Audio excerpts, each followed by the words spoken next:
Welcome,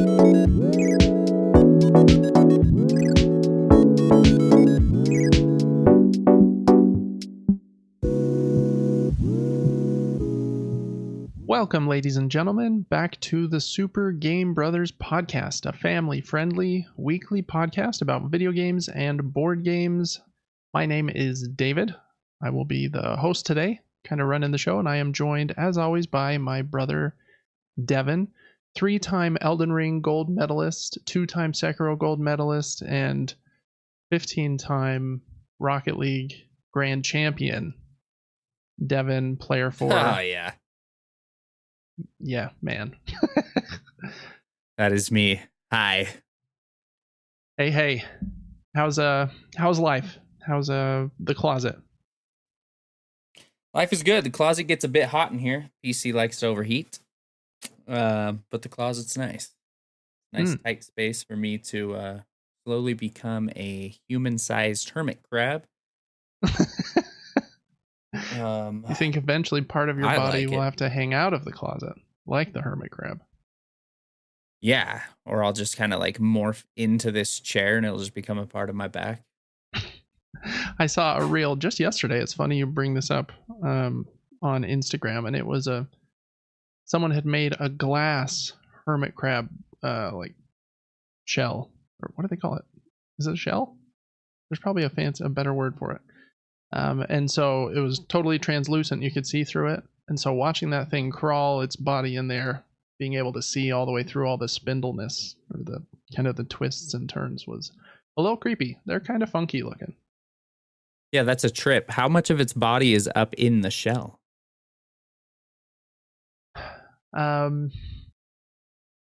Like up in what part do you mean? I don't know. I don't know how deep the crevasse of a shell goes. I don't know if it spins multiple times or what it's doing. It does kind of twist at least a little bit, and its body, like behind its pinchers, just kind of tapers off into kind of like a, I don't even know, worm, shrimp-like thing. So it definitely goes past like the twist and is in there a little ways, so that they can like hold on tight and suck themselves back in and stuff. Yeah, they're kind of gross. We had some of those growing up. Not an extremely exciting pet, but they were there in a cage. I don't know. I feel like we had a couple shells. One of them was maybe painted like a baseball or something. Did we paint the shells? I can't remember. That sounds familiar. It's somewhere deep in my brain. I can't fully remember, but we had a couple of them, and I don't remember anyone getting pinched super badly, but I think somebody did get pinched once or twice. Was that you, Devin? I doubt it was me. I'm like the least brave. I ain't putting my hand in there. Yeah, I thought they were kind of creepy. They were kind of fun to watch, kind of crawl around, but they were very much scared of you, so it's not like you're snuggling with the hermit crab. That thing's yeah. It wants to be left alone. Well, cool. Speaking of little critters, we caught a lizard this weekend, and I think it's the smallest lizard I've ever seen. Like, I'm talking with head to tail is probably let's just say nose to buttocks. I mean, you're talking less than an inch. I mean, that, like, wow. We were like, what do we do with this? We don't want it, and just let it go, because it would have just ended up dying. I usually feel like the small ones are the fastest, but when they get that small, was it like super fast, or was it like the same speed as other kind of similar ones?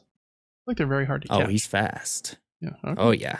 I'm a little intimidated by him. I'm like, don't turn your head around at 180 and bite my finger. I don't want to grab him.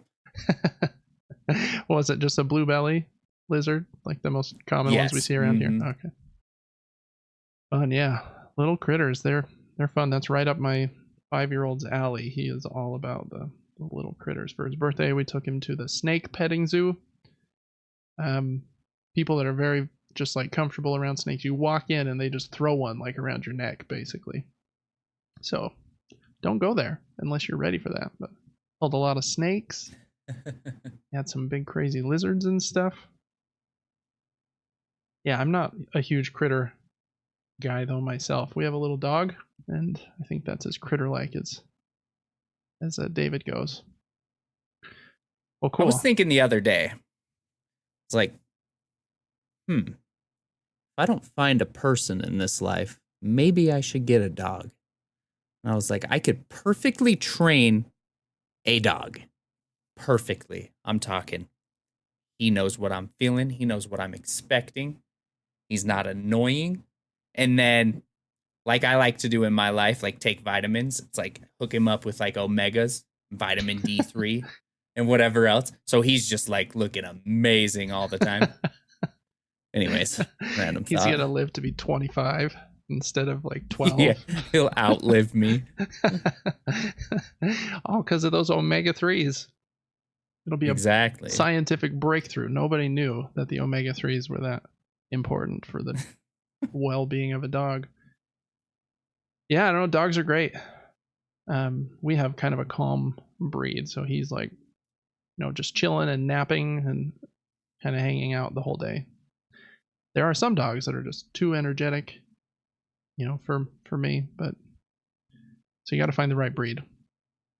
Small ones, kind of. Yeah, I agree. But it hasn't been any type of burden on you owning a pet? Training him for the first 2 months was rough because, I don't know, you have to get up with him like every couple hours in the middle of the night and train him really early and then spend a lot of time like doing all of the training exercises, and you have to be pretty diligent. And so that was kind of rough when you're also trying to have a normal life and a job and stuff. But after that, then it's usually just bits of maintenance. If he does something you don't want him to, then he's kind of used to the training methods that you've trained him with, so you can just kind of continue them. So it's pretty simple after that. So at this point, we love having him around. And but the first month or two, I was like, man, this might have been $1,000 mistake. But I don't know. They're fun. We like them.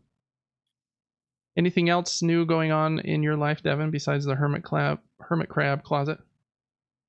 There's a new season of Clash Royale right now. I have been grinding that more than I should instead of sleeping. What happens with the new season? They like reset the rankings and they kind of have a ladder. And you all fall back down the ladder, but based on how far you got in the previous season, you kind of have boosts to get close back up to where you were in a short amount of time. They usually introduce 1 or 2 new evolutions for cards. This season, so far, there is a Goblin Cage, I believe it's called. It's very weird. So it already existed, but this is the evolution for it. So every other time you play it, it's the evolution, something like that. Okay. And so it lives in this box for a while as a tower. And then once that health diminishes over time, he comes out of the tower. But now he's in the tower, and anything that walks towards him on the ground, he grabs and pulls in the cage, and your troop disappears and just gets the crap beat out of him like it's like Looney Tunes, like Tasmanian Devil's in there. And he doesn't take damage in the cage. He just beats up your troops and then comes out of the cage after. It seems like it could be pretty overpowered, but kind of fun. They also released another card called the Suspicious Bush. Did we talk about this last week? Oh, we did, yeah. It's like just crawls so we don't need to cover that one. Other. Yeah, that cage one's interesting, especially if you can be smart with where you place it to kind of pull in their best troop.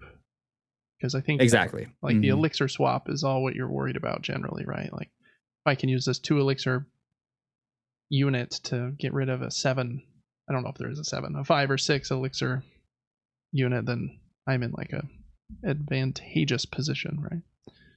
Exactly. Cool. Yeah, so that's been fun. We started a clan on there called Playforce. Oh, cool. There's only family members in there right now, but for anybody listening, I think it's the only clan named Playforce. And so if anybody wants to join, you can send us an application and we'll consider you. Yeah. Application with a check attached. Yeah, with the check. Yeah. Yeah, that's how you get in at those high levels. Because man, you guys are good at that game. I might Oh join, yeah, I but I'm spent way too much intimidated time in that by game. it.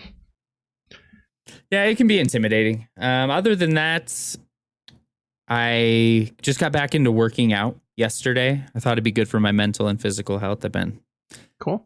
been losing a lot of weight. Surprisingly, my body fluctuates like crazy, and it wants to stay really skinny. And so it's hard for me to keep on weight. I have to eat a ton and drink a ton of water and yada yada. So I've been doing that, and then trying to get a movie in here or there. And just watching the Olympics still, which I will be sad when they are over. It's a very uniting event.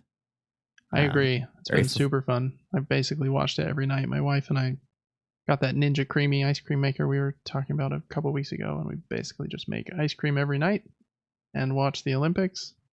Yeah, super fun.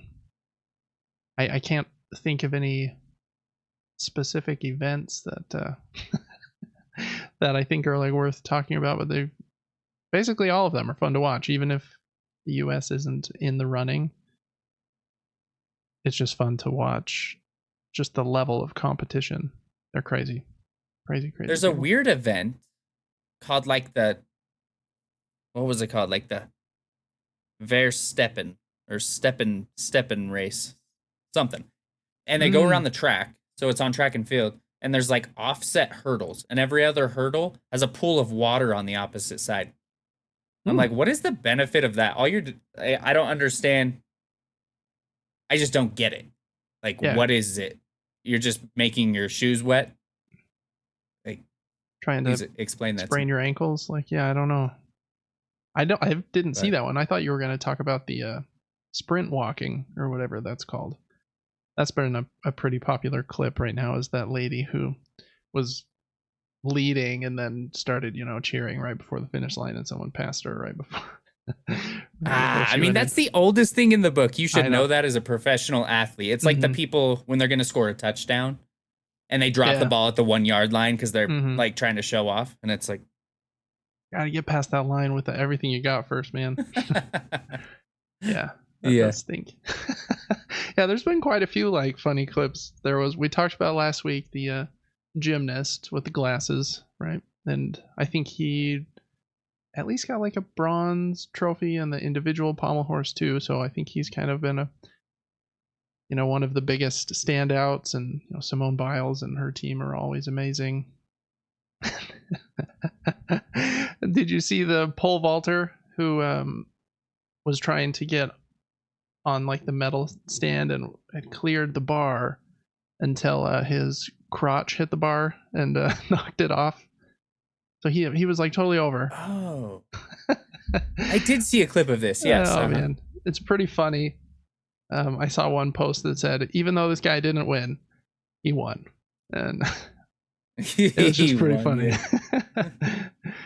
So there was that one too. I'm trying to think what else there's been a lot of fun moments. If you're just even if you're only halfway watching, they're just all over social media, so it's pretty you can find it pretty easily.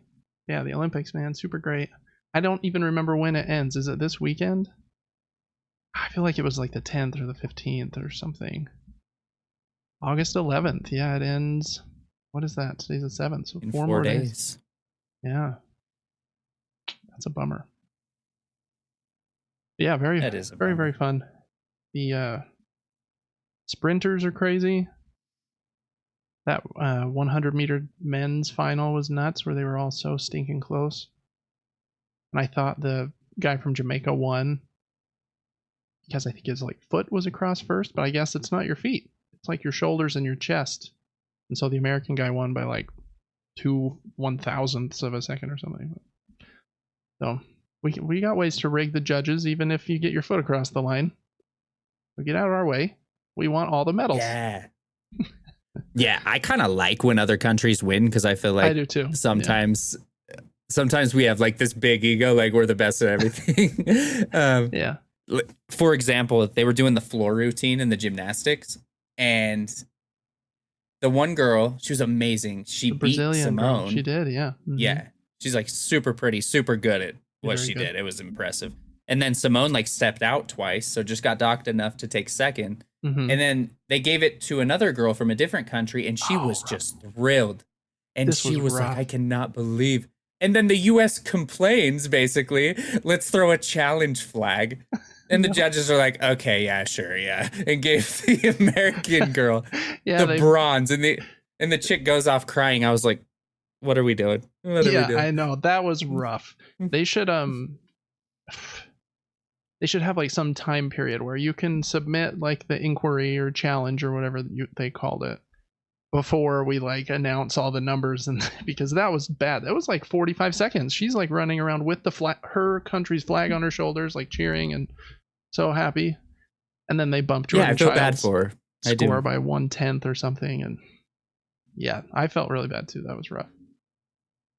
But it does continue the story here. America wants all your medals, even if we make you cry. So take that, I guess. Yes, they do. Fun. Well, we're just going to hop right in today. We started kind of late. I know Devin's got streaming in the morning, so we've got bed to go to and all kinds of goodies. We're going to hop right in. I guess a few things of housekeeping. It's August now somehow. So our July giveaway is over. I was a day late in pulling the winner, but I have pulled the winning record from the giveaway. It's a fellow named Ryan from Florida. So Ryan from Florida, if you're listening, you win. I'll email you. Congratulations, Ryan. Make sure from you Florida. Respond to the email so that we can send you that prize. We also have August giveaway up now too. I've got a few extra games in my office if you can't tell. I've got another copy of Orichalcum that we're going to be giving away this month in August, or again a $50 gift card to Amazon, Steam, or PlayStation Network, or the Nintendo eShop, or I don't know, Epic Game Store, wherever you want $50 to, I guess. So make sure to join that. It's totally free to join. You just have to join our newsletter, and we only send one email a week. So we're not spamming you. It's just like hey, this is what we did this week. Here's one email. That's it. So anyways, there's the giveaway stuff. Make sure to check us out on Patreon at patreon.com/supergamebrothers. It's how we keep the lights on. Really appreciate everyone's support over there to help support our independent endeavor here. Because somehow I don't know how this is fair, but my computer doesn't pay me for sitting here in front of it, and it's really a bummer. I wish that there was like a slot. Money came out. They're like, you've been working hard, David. Here's $1. But that doesn't happen. So really appreciate your support on Patreon. We have all kinds of extra perks over there, extra episodes, monthly Q&A. You can get our episodes and podcast shows early. Even get your name in the credits if you really want to. So again, patreon.com/supergamebrothers for that. All right, hopping right into the show. We always start with the news mini nuke. This is kind of smaller game announcements, trailers, games that are new to subscription services this month or week, and any new games that came out this week or month. So we're going to hop right into that before we get into what we've been playing, the news proper, and crowdfunding corner. That's a lot of segments, so we're going to hop right in. Okay. So Gen Con, we talked about this a little bit last week, just ended.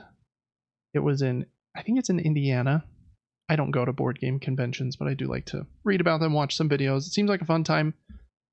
Just very much not my scene to be around that many people and fly to a different state, spend thousands of dollars to get up in a hotel. And you do see some like cool new stuff, but with the internet nowadays, you generally see it in a week or two afterwards anyways. You could be there and be like the first person to buy like a game that just launched on that day, which is really cool. But again, you had to get there, buy your tickets, you're paying full price. I'm kind of a deal seeker. So I'll wait. I don't mind waiting a little bit. Get the game $20 off in 4 months. So more props to you, dear listener who went to Gen Con. Write in, let me know how it was, because does look like a good time. Anyways, lots of announcements at Gen Con. that are starting to trickle in. The biggest one by far is the only one we're going to talk about today, and that is Direwolf has announced a new expansion to Dune Imperium and Dune Imperium Uprising called Bloodlines. Dune Imperium is a huge, very popular game based on the Dune universe with kind of the artistic flair of the new Warner. Is it Warner Brothers? I think that does those movies, directed by Denis, I think his name is Denis Villeneuve. Dune Imperium, I think, came out in 2020. And in the last 4 years, it has really risen on Board Game Geek. It's the number 6 game of all time, at least on that database, which is the biggest one in the world. So it's pretty well respected. It's a great game. I have it on the shelf behind me. Really, really like it. Just had a digital version come out a couple months ago. It's excellent. Anyways, new expansion called Bloodlines. Got a little blurb here about what is going to be in it. It's coming out next year.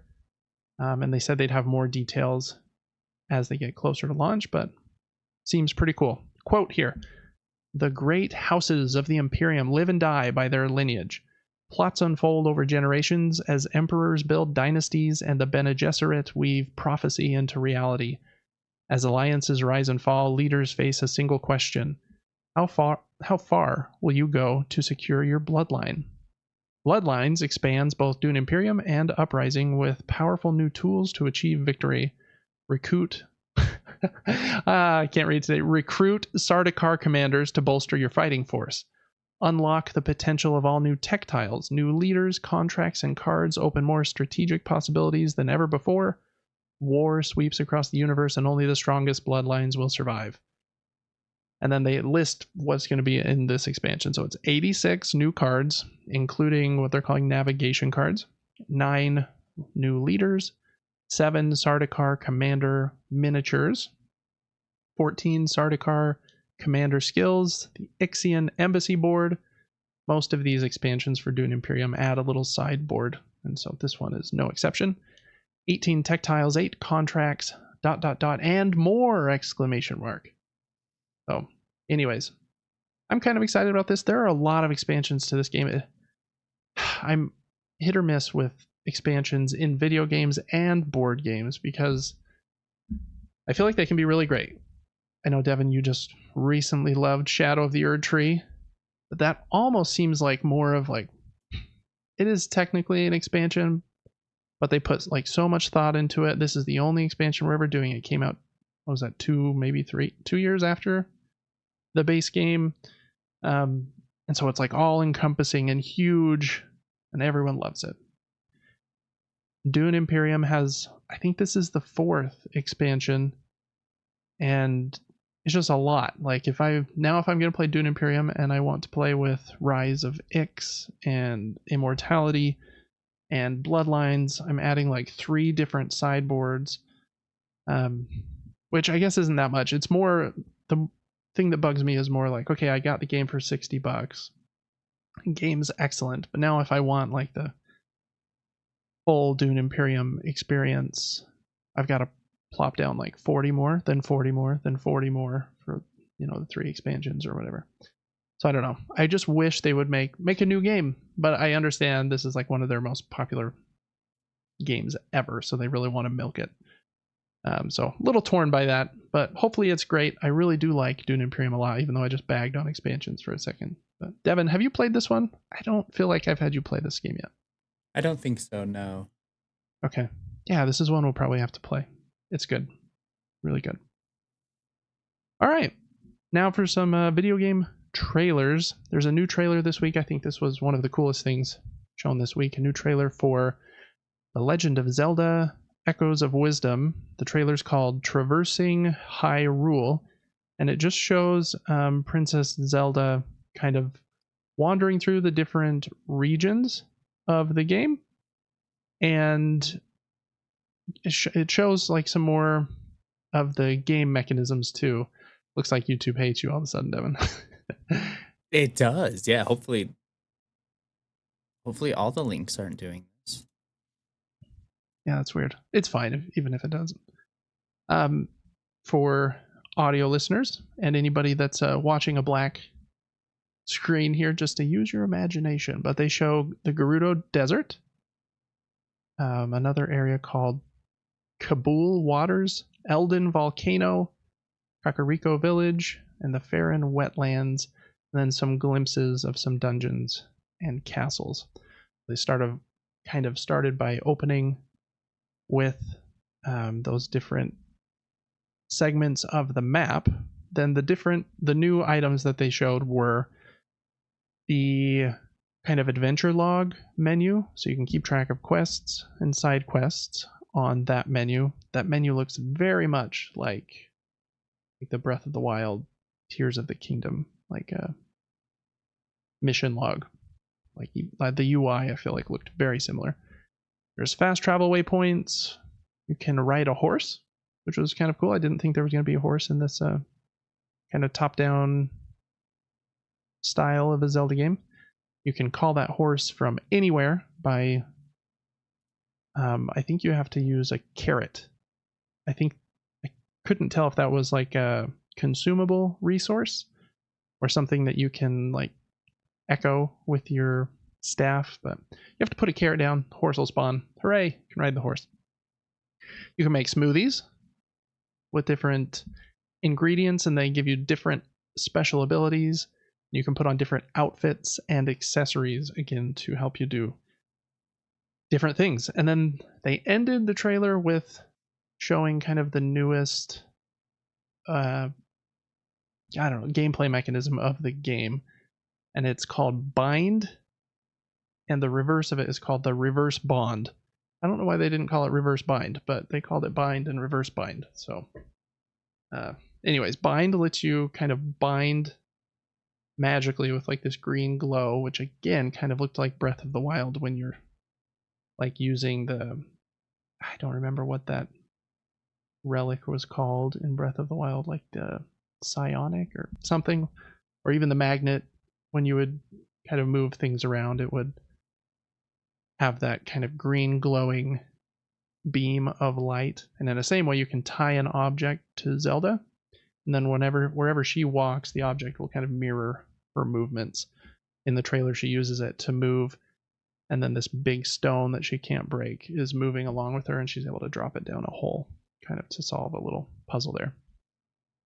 And then the reverse of that is you can bind yourself to different objects and animals, and then Zelda will follow their movement. So it showed her doing the reverse bond to like a bird, and I think like an enemy and a couple other objects to kind of like float around and over gaps that she wasn't able to get over. Game looks really cool. Comes out on September 26th. I love Zelda. One of Nintendo's most important franchises for sure, especially with kind of the surge that they've had in sales from Breath of the Wild and Tears of the Kingdom. So it'll be cool to see if this one helps push some Switches here at the end of the Switch's life cycle. Yeah, that trailer's really cool. Make sure to look that one up, and I'll paste it over this segment in the video, Devin. So don't stress about it. Okay, next up was another trailer for a new game. It's called Descenders Next, and this is a sequel to a game called Descenders, which was strictly a mountain biking game about going down. I think it's just downhill mountain biking. But that game was pretty well received. I think it came to Game Pass first and then came to PlayStation later. And I think kind of the point of that game was, I think the mountains are like procedurally generated, so the runs are different from run to run. And yeah, you're just trying to get a good time going down these mountains, and there's daily challenges and stuff.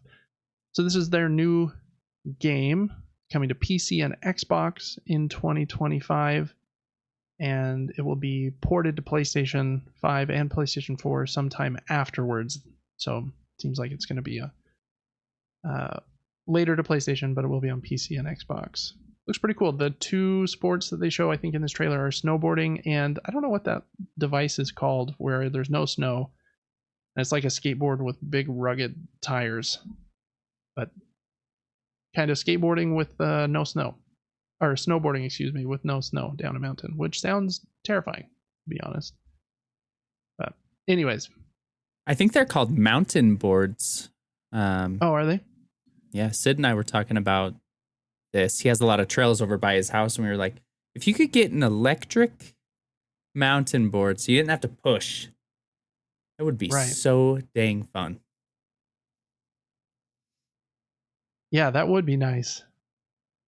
Still scary, I feel like. The nice thing about snowboarding, especially if there's like at least a little bit of fresh snow, is when you crash, you got a little buffer there with the snow. I'd be afraid to just roll and roll and roll down that rocky slope. But I don't know. These people luckily, I think they do. I think they have hand brakes. I think you're holding a brake. Yeah, I'm sure they from do. A cable. Mm-hmm. That makes sense. Maybe they even put on those like new kind of airbag suits that some people wear on motorcycles, where like in their helmet and in their jacket, if it like detects that they're off center or about to hit the ground, it will inflate a little crash pillow. I don't know, airbag. That's what I would want. Anyways, if you like Descenders, that game looks like it could be cool. Next up is a trailer that, well, it's actually 15 minutes of gameplay for a game called The First Berserker Kazan. It's coming out next year, and I think it's having a full like reveal or like expose at Gamescom, but they wanted to show this trailer here beforehand. These really don't like you today, Devin. This is definitely a Devin game. Yeah, it looks pretty cool. It's incredibly violent, so maybe we're lucky that it paused here for a second. Let me just read the synopsis they have here. Quote, The First Berserker Kazan is a hardcore action RPG based on DNF, which stands for Dungeon and Fighter universe, that will be available on PC, Steam, PlayStation 5, and Xbox Series X and S.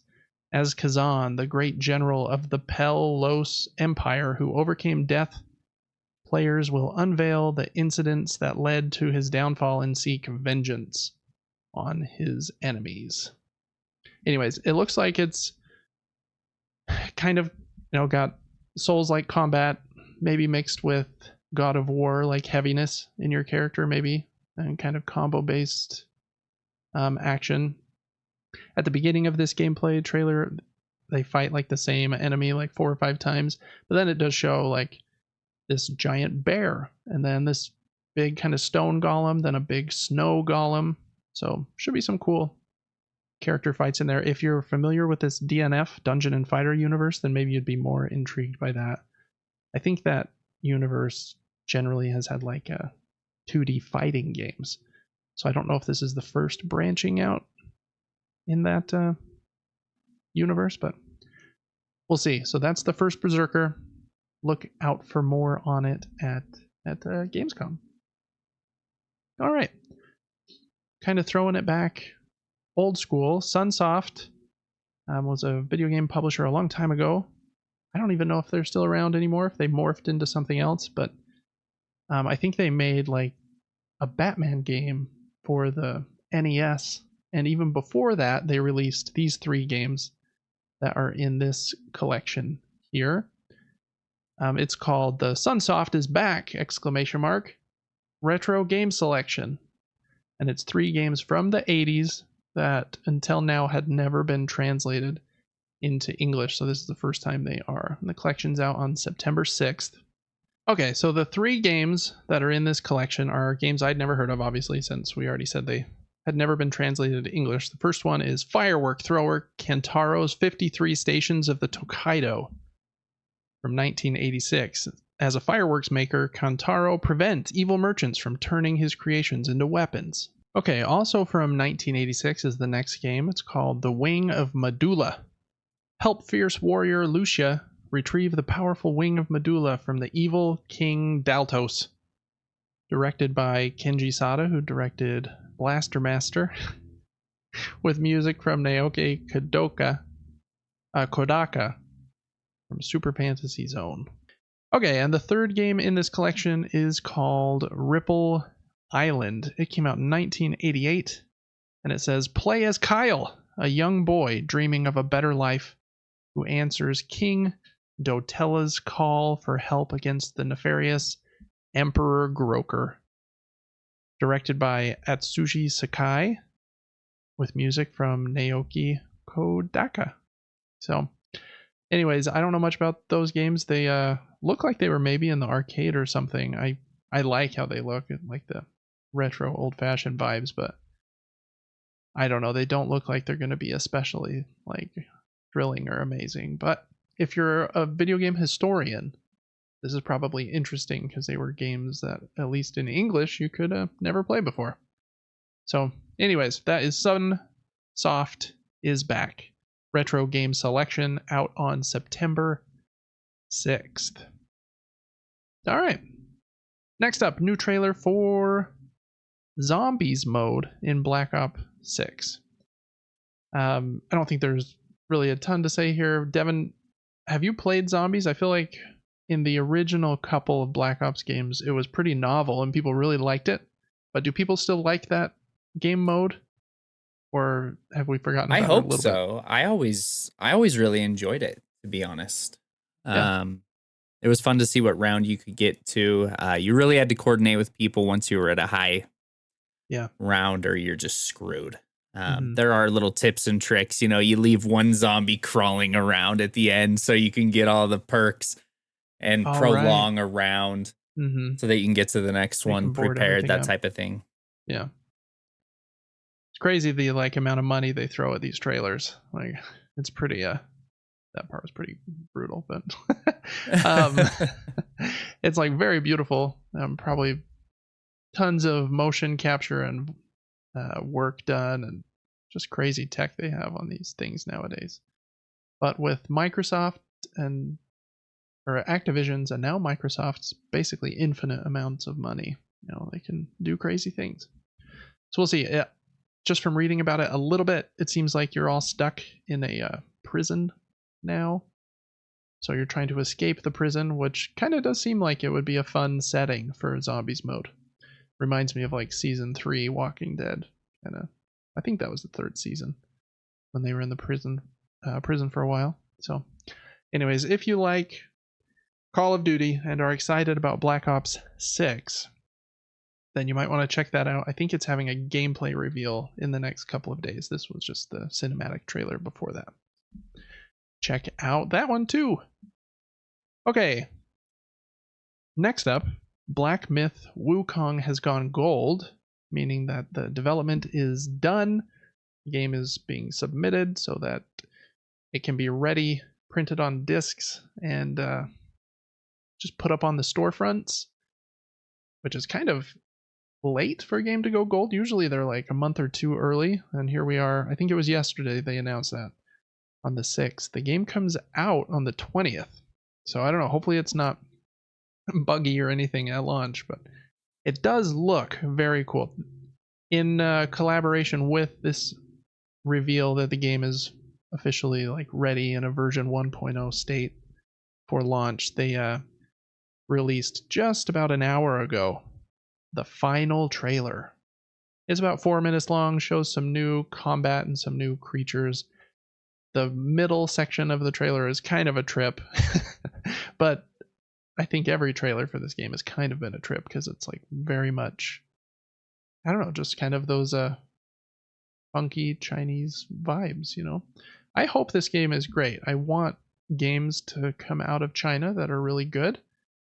I think it's good when we're able to break down kind of the wall around China, because they're so like, their government is so controlling with like social media and basically everything, that it's sometimes even hard to feel like we're living in the same world as them. But that's a big discussion for another day. But here's, that tentacles throwing snowballs coming out of your character's head. Game looks very pretty. I really don't know how they're, keeping it so pretty during these gameplay moments. This is probably on a very high-end PC that they, recorded this trailer, but I think it looks really awesome. I hope it's great. I could see it going either way, like really blowing everyone away, or being like, oh, it was mostly visuals, and other than that, it's kind of disappointing. But we'll see. Just a couple weeks. Devin, Does is it this come one to that all platforms?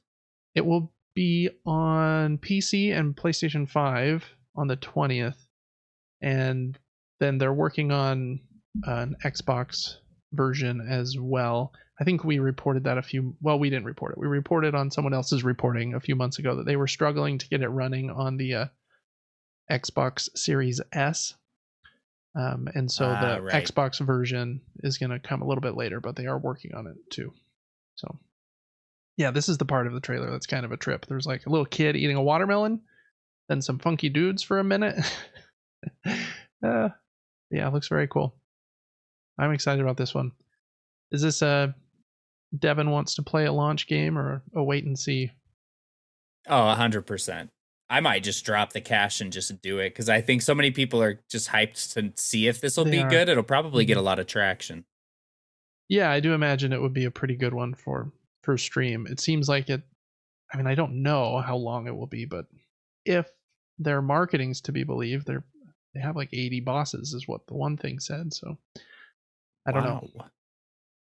Who knows if it's a 20-hour game or a 70-hour game, but it does look cool. Very kind of unique visual flair, and I think it takes a lot of influences from Software, obviously, but they've definitely put their, at least aesthetically, their own spin on it. So I'm excited about it too. And again, just last reminder, that's August 20th. So when you're hearing this, probably only like 10 days left, which is nutso. But yeah, check out that trailer. Very pretty. Some crazy looking creatures and strange vibes in that game, but I think it looks really cool. Okay, next up is a game that I thought looks really cool as well. It's called Caravan Sandwich. And this one I think was announced a little bit ago, but I missed it. And they just announced this week that the game is coming out in September. And the pitch for this game is, quote, no combat, no death, just you, your van, and the world. So I don't know a ton more about it, like how big the game is or anything, but it seems like you'll be kind of driving around, exploring, meeting new friends and funny little creatures and robots. I really like how it looks visually. This is a step up visually from Dungeons of Hinterberg. Similar, but much more clear and natural lighting. Crisp. And yeah. Yes. Mm-hmm. Yeah, I agree. I think it looks really cool. It comes to Switch, PlayStation, and PC in September. They haven't announced what day in September, but September release date for that one. So hopefully it'll be good. I'm excited about that one. Quick update on the Quiet Place game that we've talked about a few times recently. It has an official date now, October 17th, to PC and PlayStation 5, and it will cost $29.99. This is one I'm even more worried about than Black Myth Wukong, which I think will, even if it's not super excellent, I think will be like good to great. I think this one could either be like surprising and really good or terrible. And maybe I should be more or less judgmental, but just based on that like 10-minute gameplay snippet they released a couple weeks ago, like, man, this looks a little drab. If this is the best 10 minutes they could show in like a gameplay trailer, because you want to show like your best stuff, right? Then like it didn't look that amazing. So we'll see. I hope it's cool, because I really like. And I wonder world. if it's small. Why is it only $30? Yeah, that's a good point too. I think this team is kind of a smaller team that's made kind of indie horror style games. So this would, even in that $30 price point, I think be a bit of a step up in like a price and scope from their other games. Right. Okay. So yeah, I don't know. If it's like 10, 15 hours, like I think that would be great. But so I don't really mind the price point, just kind of based on the developer's history. But I hope the quality isn't bad. We'll see. I don't know.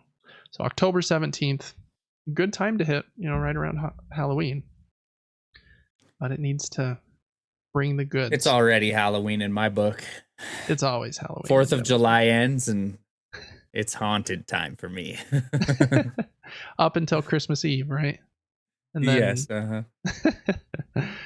All right. Next up is one I'm very pumped for. This game called Nine Souls came out on PC earlier this year and has gotten a lot of buzz for being like a really excellent, difficult, like Metroidvania. A lot of comparisons to Hollow Knight and Sekiro in its combat. It's supposed to be really, really good. It has a mighty 84 on OpenCritic, and it was just rated for Switch and PlayStation. I think in Taiwan or something, but that's a pretty telltale sign that it will be coming to those platforms pretty soon. Well, it usually is, but then Hollow Knight was rated for, I think in North Korea in like February. Silksong was, and we still don't know what the heck is going on with that, but this game will probably be more imminent. After I finish This is the first I'm seeing of this game, and it looks so good. It does. It looks really good. After I finish Bow, Path of the Teal Lotus, this will probably be the next Metroidvania game I jump to. It's supposed to be great. So yeah, very excited for that one. So look out for that on the Switch and the PlayStation. All right, that is all the new game announcements and trailers for the week. So looking at the new Video Games 2 subscription services, we've got a few new games to Game Pass this month. 3 kind of big ones. I don't know much about this first one. It's called Creatures of Ava. It's coming to cloud, PC, and Xbox Series X and S, and it's out today, August 7th. And I actually did watch a short trailer for it. And this blog post from Xbox Wire didn't even have a picture really, except for the title picture on the top right. But you play as this female character, and you're going around kind of in Pokemon style, like making friends. I don't know if it's making friends with or just cataloging these different creatures on this island. And so you have kind of like a Pokedex, and it looked like kind of solving puzzles around this island and then helping the creatures, and yeah, kind of cataloging was all I saw in that gameplay snippet. But anyways, Creatures of Ava, if you want to check that out, I think visually it looks pretty cool. And then the next one, I think is a really big one. This is Crash Bandicoot Insane Trilogy, which is a remake of the first 3 Crash Bandicoot games that were made by Naughty Dog, and this remake is excellent. These games are very difficult, so if you haven't played Crash, get ready for that, because they kind of retained all of the gameplay elements and just made them super pretty. Yeah, if you haven't played these 3 Crash Bandicoot games, they are super, super great. Owned by Activision, Crash Bandicoot is, so this makes sense for these games to start dropping on Game Pass now that Microsoft owns them. I would imagine the Spyro trilogy, if it hasn't already come, will be close behind, and some more of their games. But that's a winner. Definitely check those out. And then just the third seeing one, Neo Cortex, and what's the guy next to him's name? Do you know? Engine, I think. Engine. I mean, deja vu and just weird childhood feelings. Yeah. I totally. love those 2 characters. Super cool. Mm-hmm. Yeah, that game is really special to me.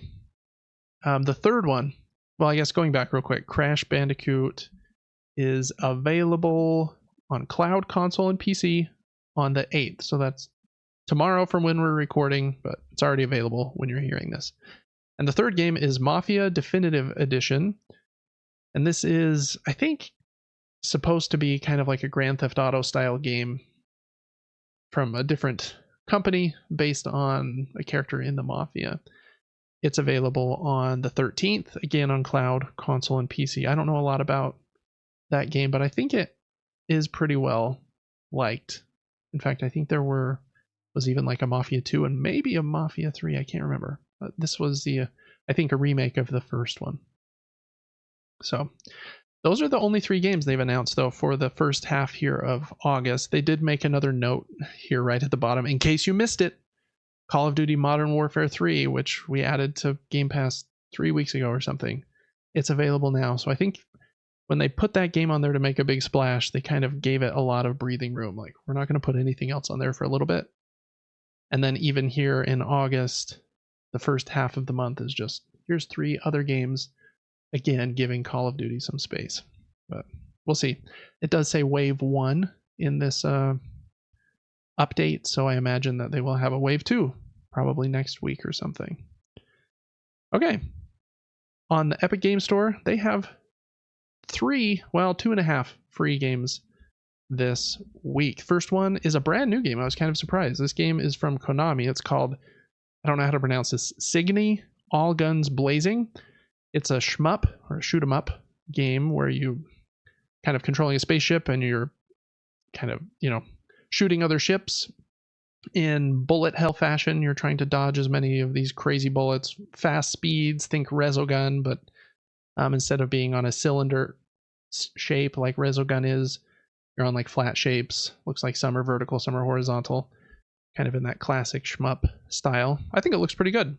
It didn't review like amazing, but there might be more reviews to come in because the game just came out, I think, a day or 2 ago, and then it's going to be free tomorrow on the Epic Game Store. So kind of cool that they've got a pretty recent new game on there. So make sure to add that one to your Epic Store library. Next up is another game in the DNF universe, I guess, that we talked about earlier. This is DNF Duel. This is a 2D fighting game from Nexon. It came out in December, so I think it's the newest game in this line. I think that these fighting games that have this kind of hand-drawn like aesthetic look really cool. There are a few, at least visually, they look cool. There's a couple other ones like I can't remember the name of the one it doesn't matter, but there's a few others that kind of have the same art style, and I think they look really cool.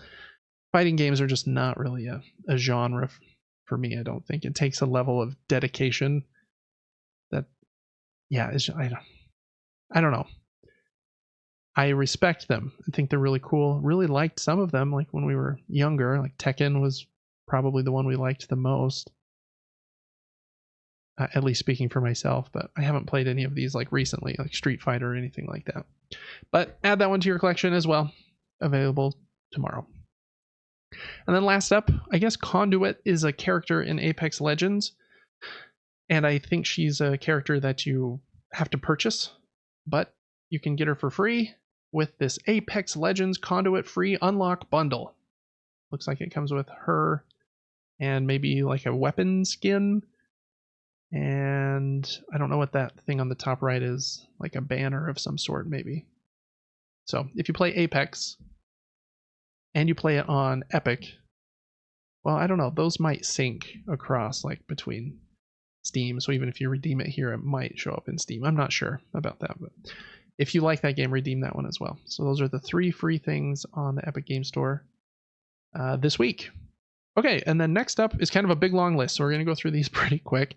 Prime has, I think it was like more than 22 games here in the month of August that they're giving away for free. And some of them are really, really great. So I'm going to read them kind of quick. There's a few call outs for me, and Devin will see if any of these speak to you as well. Available today, you got SteamWorld Heist, Deus Ex Mankind Divided, Tomb Raider, The Angel of Darkness, Tomb Raider, The Last Revelation, and Chronicles. Then on August 8th, Gravity Circuit, which I've talked about recently. Great game. Also on the 8th, South of the Circle, Loop Hero, Trek to Yomi, Kraken Academy. Then on the 15th, Baldur's Gate 2 Enhanced Edition. Still on the 15th, Beholder 3, Hard West 2, On Guard, Stray Gods the Role-Playing Musical. On the 22nd, Grime Definitive Edition, Kiwi, Figment 2, Creed Valley, Spells and Secrets, Young Souls, and then on the 29th, Arcade Paradise, Industria, and the Collage Atlas. And those will either be codes that you get to Good Old Games, or will sync with your Epic Game Store account, or some of them will be directly in Amazon's launcher. The callouts for me, SteamWorld Heist is an excellent game. I haven't played through the whole thing, but it's very, very good in that SteamWorld kind of universe that company, Image and Form, I think is their name, makes. That one is kind of a turn-based tactical combat game. Gravity Circuit on the 8th, which is tomorrow. That one's excellent if you like Mega Man X style games.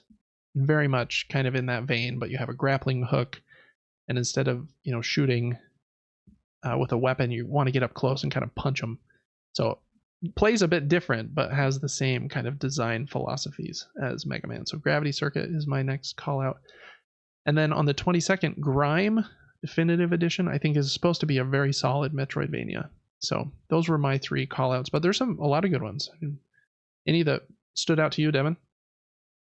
One in particular, and don't download this just because it's nostalgic to me, but Baldur's Gate 2. I played with an old friend of mine. I want to say on the PS2. Yeah, is probably. that the system it was on? And we had a blast. It was like a top down. We just kept finding better and better gear. We were fighting lizards and demons, and so that's the one that stood out to me. Yeah, especially if you liked the recent Baldur's Gate 3, which has been a huge hit. Then kind of looking at the history there might be fun. Trek to Yomi was also supposed to be really great. Loop Hero, people have really loved. The Tomb Raider games, Deus Ex, lots of good ones. Make sure to redeem those. You pay for Prime for free shipping most likely, and maybe to watch shows on Prime Video, but you get games on PC as well. Even if you don't have a PC, make sure you're adding them to your library. That way, if you ever do get a gaming PC, you'll just have like tons of games that you could play. That's what I did for years before I ever even got a PC that could play any of them. So anyways, lots of free games with Prime, Epic Game Store, Game Pass. Last week we talked about the PlayStation Plus Essential games, and I don't even remember what those 3 were at this point. Oh, it was the Star Wars Lego Collection, Ender Lilies, and the third one is escaping my brain, but those were the 2 best ones in my opinion anyway, so play Ender Lilies. Okay, new video games this last week. There were 5 that I thought were notable. This one is called Thank Goodness You're Here, and the cool thing about this one is published by Panic. Panic is very unique. They are the company that published the Playdate, that little yellow kind of 1-bit handheld that has a crank. I have one. It's on one of my desks here. I'm not sure which. So they do a little bit of hardware as well, but this is a game they've published. It's on PC, PS5, and Switch. It's rated M. I just noticed when this was going. I think it's they called it the slap, or instead of platformer, they called it like the slap former or something. So I don't know. You do like a little bit of running through the town and jumping, and you're solving puzzles, and it's kind of this quirky art. And I think there's like some weird M-rated references or humor in the game, but it reviewed really well. It has a mighty 86. So yeah, I don't know. I might want to check this one out. I like this kind of art style. It kind of reminds me of things like Bob's Burgers and stuff, which I'm a big fan of. So anyways, again, PC, PlayStation, and Switch. That one's out now. We just talked about SteamWorld Heist. SteamWorld Heist 2 just came out this week. That's probably why they're giving the first one away for free. It's basically everywhere. PC, Switch, Xbox, PlayStation. Has a strong 83 on OpenCritic. Again, supposed to be great. The artwork is fantastic. I'm not sure if I would love... It's, again, kind of turn-based tactical gameplay. You like move your unit, hide behind a barrel, aim their shot, and you might ricochet a bullet. So there's a little bit of puzzleness of like, okay, can I move him and then ricochet off of this, make this barrel explode? And maybe that would make it more fun to me than a standard like role-playing game. But I think the part I would really love the most is just kind of the being in that colorful Steam World Heist world. Anyways, that's SteamWorld Heist 2. Next up is a sequel to a game that came out forever ago, I think on the Wii, called World of Goo. This was kind of a random announcement, I thought, but World of Goo 2 just came out this last week. I think it's only on Switch. It has a strong 83 as well, and it's just a puzzle game where you're like using these black bits of goo to build like these bridges and structures to try and hold things up, or yeah, you're just solving these puzzles with this kind of what reminds me of like 8th grade physics class where you're building little bridges out of toothpicks to try and see who can hold the most, I don't know, most weight. It's kind of a physics-based puzzle game. And yeah, in the trailer here it said it's been 15 years. So I don't know what kind of caused them to do that, but I know the first World of Goo did really well and I think sold really well. So I'm not even sure. Nintendo might own this team. But if they did, I imagine they would have had to make a lot of things in 15 years. So maybe they don't. I should look that up. But World of Goo 2 is out now on Switch. Strong 83. Cat Quest 3 is the next one. This is kind of like a simple RPG where you're leveling up your cat, running around and smacking some bad guys and then getting better gear. I think in the second one you can play co-op, and I imagine you can in this one as well. And you do most of your fighting just while you're running around on the overworld map, which is kind of nice and makes it like very easy to even play with kids. And it's pretty fun. Like the artwork is really, really pretty. I like kind of the cartoony vibes that it has. This one, the theme is all around kind of pirates.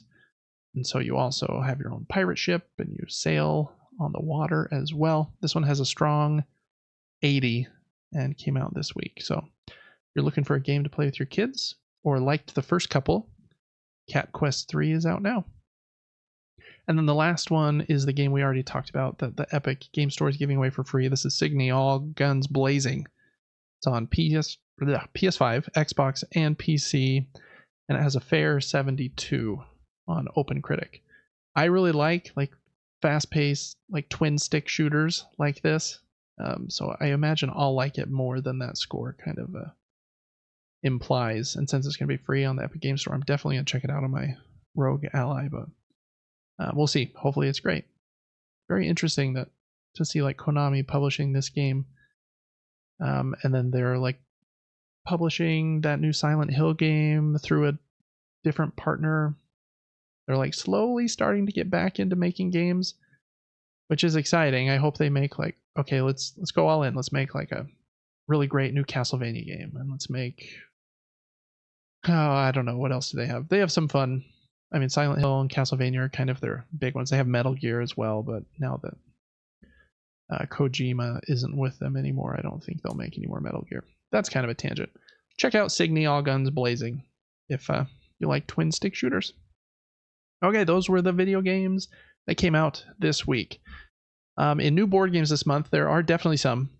We're going to hold that segment till next week, though, just because of all of the Gen Con like news delay, things not getting out where they should be. So I just want to make sure I have the kind of an accurate list. So we'll do that next week. So all right, we're all the way to what we've been playing. So let's start with video games like usual here, Devin. We can go in whatever order you want. I guess you don't have all the tabs open this time. We're doing them one at a time. So maybe you start us off. You can tell us a bit about beautiful these big franchises you've been playing. So the first one I've been playing, as you can see me on the screen, is I believe it's called Star Wars Jedi Survival. I think Close. That's Survivor, correct.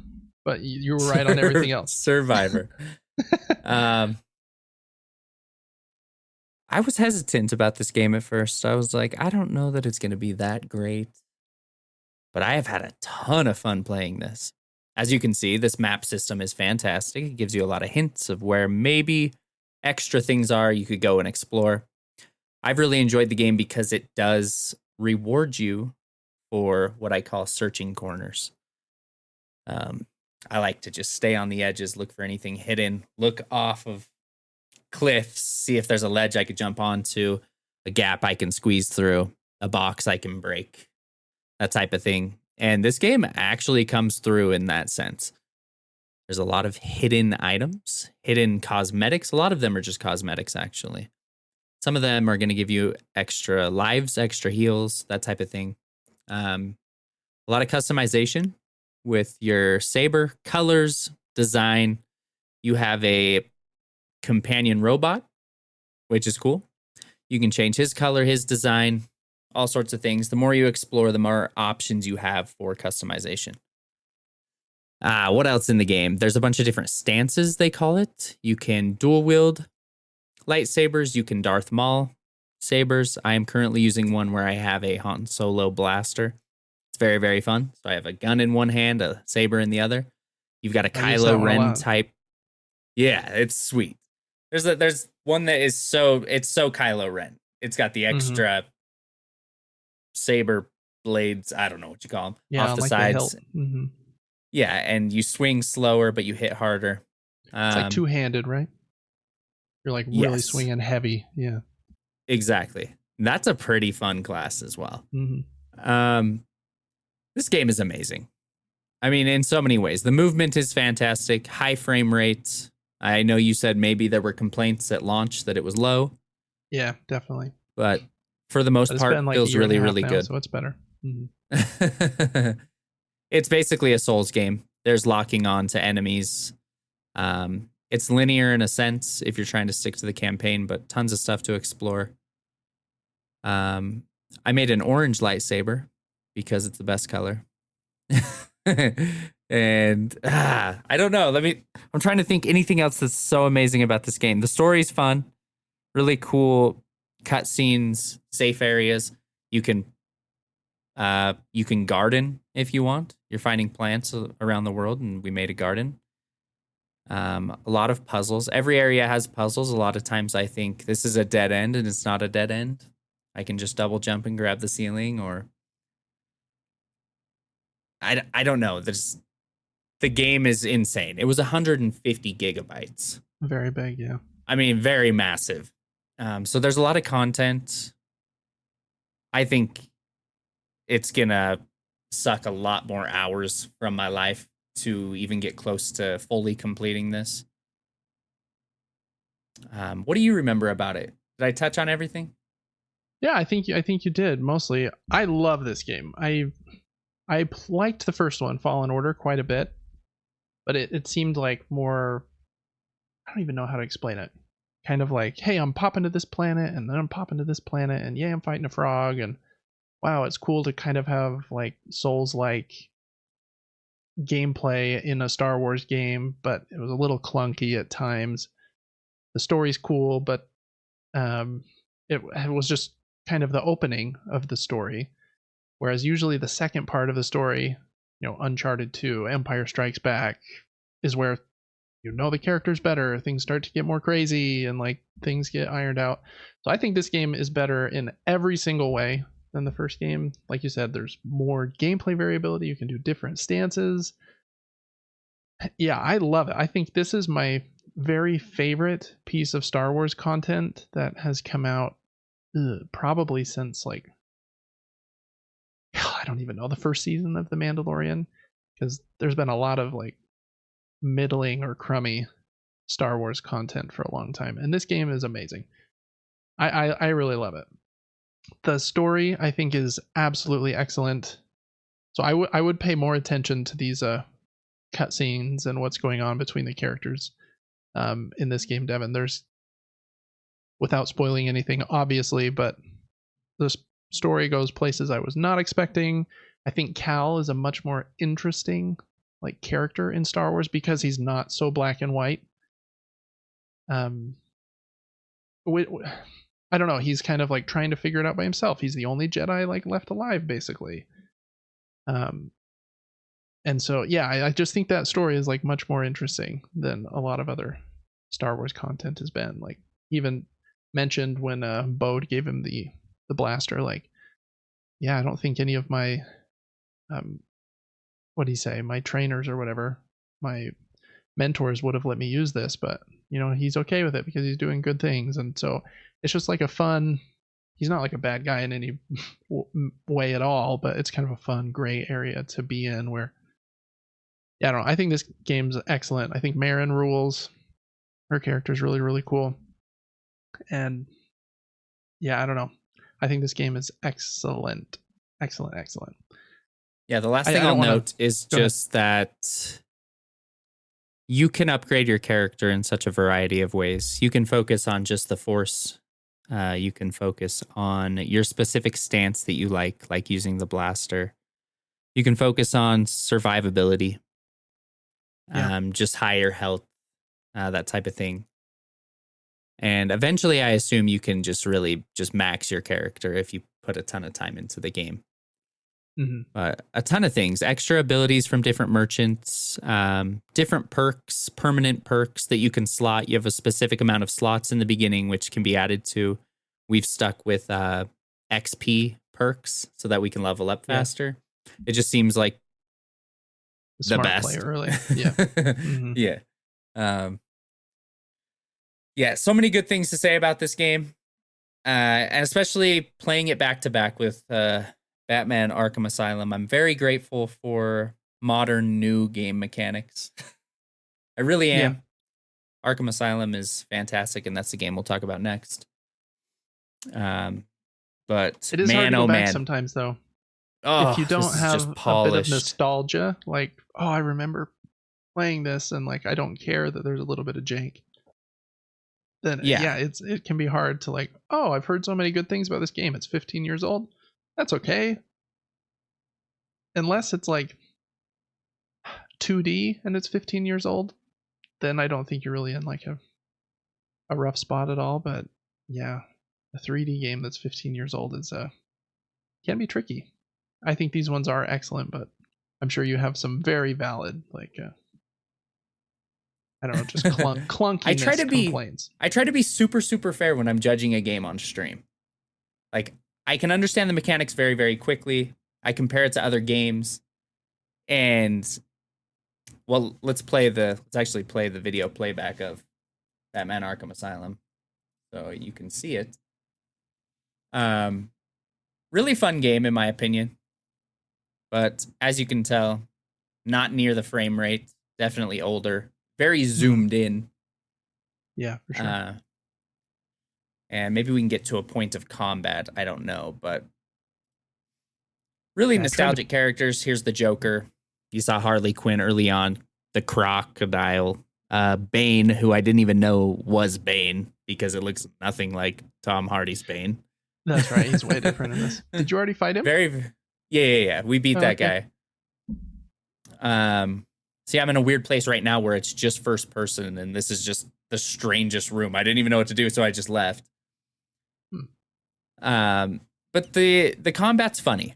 So basically it starts like this. You have a square attack and a triangle attack. Triangle is when anyone is punching at you, you're going to block them and kind of elbow them in the back to get them out of the way. It doesn't do much damage, I can tell.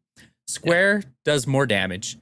And once you get to like a combo of 3, all of a sudden Batman goes into kind of like, we'll just call it a rage mode, where all of a sudden he's like, oh, I got this. I got a 3 combo, so now I can hop 20 feet across the screen to the next enemy, back and forth, really like I'm a bouncy ball. But if you're not in the combo, he's nerfed hardcore. He doesn't do anything. And you're just getting punched left and right. So you're just sitting there hitting triangle, just trying to deflect, trying to find one small gap to punch someone. And then you go to punch someone, and then you get punched in the face because there's so many enemies surrounding you. And it was making me a little crazy. I think you're playing this on the hardest difficulty, right? Yes. I think that makes it trickier because I think they remove all of the visual like notices for like the counter timing, because they put like yellow or orange like little symbols above the enemies' heads when they're like about to punch, and so it's way easier to time the counters in like normal mode, for example. And this game was really kind of innovative for that combat style when it came out, and so many games have copied it. You just played Spider-Man, and Spider-Man 2 definitely copied it. But it makes more sense in Spider-Man, right? He's supposed to be hopping like 20 feet around, but watching Bruce Wayne do it does look silly for some reason. Yeah, it's just a little bit janky, but I would prefer to play Batman over Spider-Man. I think the world's cool and dark and fun. The villains are way better. I probably will beat this game and Arkham City and Arkham Knight. Got a lot of people that I think really enjoy these games and are very passionate about them. As you go through the other two, you'll notice, okay, they start to like get a little more modern feeling. Even though this one might be I don't know if it's my favorite, but I really like how much smaller and more condensed it is. It's more like a Metroidvania game where I'm just in this small little area of Arkham Asylum. Can't get through this door or do this section yet until I get this new ability. And then I get it, and then I can. Where the other two are very much like big open world. You know, you've got the whole city of Arkham that you're kind of running around. So it's just a different feel going into the other two. Yeah, I respect that. I will forever probably call Bloodborne my all-time favorite game, although it is 10 times more linear than Elden Ring. But there's something beautiful about a linear game. Oh, for sure. If you make a linear game that has secrets and shortcuts and just enough to search on the sides, and then just make it long with a ton of content, that is, in my opinion, almost a better game than open world. I agree. Open world, go ahead. It can be overwhelming. You feel like you're missing something. I didn't see something all my friends saw when they played because I didn't go to this random spot under this waterfall. Yeah. That, you know what I mean? Yep, I totally do. I agree. I'm generally in camp. More linear is better. And I think it's because if the developer knows, okay, they're going from path A to B to C, they might take like some little mini, little side paths for a minute, but we know they're going from A to B to C. They can make like a more specific decision, like with, okay, we want this story thing to happen here, and then this is going to happen, this scare, like jump scare or something can happen here, and it's going to happen to everybody because we're directing the flow. To do an open world game really well, you have to be excellent. Like your, top tier is like you said, Elden Ring or Zelda. And then there is like some coolness to that of like, ooh, I found something. I don't know if my friends have found it yet. But it's so much trickier to have those like excellent emotional highs and lows because the order, like you could go right to C and then go to F and then L instead of doing it in like a linear order. So I totally agree. I think the emotional impact is almost always higher in a game like that. And then even in big open worlds like Zelda, for example, the moments where you're like, oh, that was really cool when I got the Master Sword, it's when they take the open world away from you for a minute and then direct you down some linear path down in a smaller dungeon or a smaller little cave. Because now they know, okay, we've got them in this place. They can't leave. Now they're stuck on A to B to C to D linear pathing again. So I 100% agree. I think that's why this one has a special place in my heart, because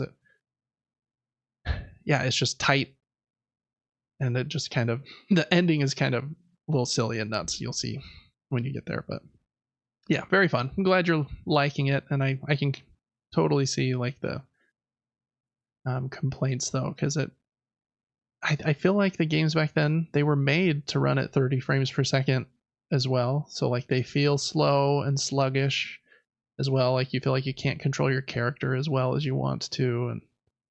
And so even though this is like the remastered version, it probably just still retains some of that like sluggishness as well. Yeah, I said a lot of negative things about it, but it's been fun, and I'm excited to get back to it. Yeah. Cool. Those are two bangers, Devin. I would say certified bangers you're playing. So that's really fun. My list is a little more eclectic. I've continued to play Bo Path of the Teal Lotus. I think I've only played an hour or two since last week when we talked about it, so I won't go too much more in depth, but I think it's a really, really great Metroidvania game so far. I think I'm only 3 or 4 bosses in, so there's a lot of game left in front of me, I think. So I don't have any like final thoughts on it yet, but I think it's visually very pretty. Gameplay is really fun. I like how it's different from other Metroidvania games in that it wants you to stay in the air. And so it says, hey, we want to be different than Hollow Knight. Like, here is how, and you have to play it that way if you want to be successful. So I kind of appreciate that. So I'm really enjoying it. I think it's great. Like I said, I'm wanting to kind of finish it and be ready for Nine Souls to come out pretty imminently, I think. 9 Souls is a bit more expensive. I got this game for $15, and I think 9 Souls starts at maybe 30. So we'll see if I get that one right at launch or wait a little bit. But yeah, Bow, Path of the Teal Lotus, still very much recommend it if you like 2D games. It's a very beautiful hand-drawn 2D game. And after you get past kind of the tutorial and the first boss or two, I think the second boss is actually really fun. It's on this bridge on the way from the tutorial area to the main like hub city of the game, and that bridge segment is pretty fun. So like the second boss a lot, and the hub city is really cool. It's actually a lot bigger than I thought it was going to be. There's quite a few different characters, and that's one thing I really liked about Star Wars Jedi Survivor is just watching the saloon kind of expand and more people kind of coming to that place. And I think that the main city here in Bow will have the same kind of feeling, where you're building new buildings and new like shops and vendors, or you're meeting new people in the town and kind of unlocking collectibles there as well. I wonder if you'll eventually like build your own little house or something. So yeah, I don't know. It's really great. I like the quirky little characters. This bird that is kind of the yin and yang black and white bird is very, very cool and fun too. Just really great if you like Metroidvania games. The other game I played this week, I have been meaning to try this one, and I decided, hey, I'm just going to do it, and it's going to be our Super Game Brothers Advance episode this week. So it's actually up right now on our Patreon. If you want to check that out, again, it's patreon.com/supergamebrothers. This game's called Unicorn Overlord, and it's made by a company that's very well loved, a Japanese company called Vanillaware. And they're kind of known for very beautiful artwork in their games. And I don't know, they have some earlier games that have like really great like action combat as well. This game is very, very unique, and I don't know, and at least how it plays. So the game, I don't even know how to fully explain it, but you're playing this prince character. The world's been taken over by this evil villain who's kind of a cool looking dude. He's like big and brooding, has this big helmet, and you're trying to go around to these surrounding areas to kind of recapture them, to get those kingdoms on your side, so that then you can kind of try to take over the central city again, where you used to live as the prince, and your mom, it seems, was killed by this tyrant that took over the world. And you're getting a bunch of new characters in your party. Here I'm looking at me, the main character, Elaine, with the blue hair, and my best friend Lex in the red hair. How this game plays is you're going to all these different cities. There's a lot of like dialogue, and you're meeting characters. They're joining your party. But the combat is really, really unique. I think it's called a tactical RPG. Before the fights, you are splitting your party into different units. So right now I have 3 different units that each have a leader, and then at least 1, but sometimes 2 other characters in their unit. And then those units can be separated across this battle map. You know, I need you to go here and like take control of this town. That will give us some more like, what do they call them? Kind of these prestige points that let you call in more units and stuff. I need you to go over here and fight these guys. I need you to go over here and so you're kind of managing it from like a tactical like level. Like, I need you to go over here, you do this. And then you're also equipping different weapons and equipment to all of those party members. And then inside each unit, there are 6 different kind of squares, like on a chessboard, black and white little squares. And you get to assign where you want each unit to stand in the formation. And the different units have different perks for being in the front or the back. And yeah, so you're kind of managing like all this pre-fight stuff. And then when you get to the combat, it's kind of like what's the game called? Like Clash Royale a little bit. The troops are there, and then they fight themselves, which sounds really boring, but it also reminds me of that kind of mini game in Star Wars Jedi Survivor where you put the troops down and then they kind of clash. Did you play that yet, Devin? I played it today, yeah.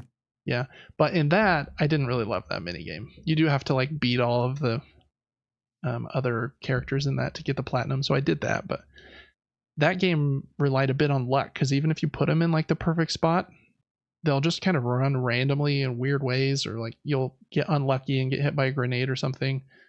In this game, there's like no randomness. It's this character has initiative of 17, and the troop I'm going against has initiative of 15, so we will attack first. And then each character has a certain number of like attack points. It's kind of like a board game, to be honest. You have blue and red attack points.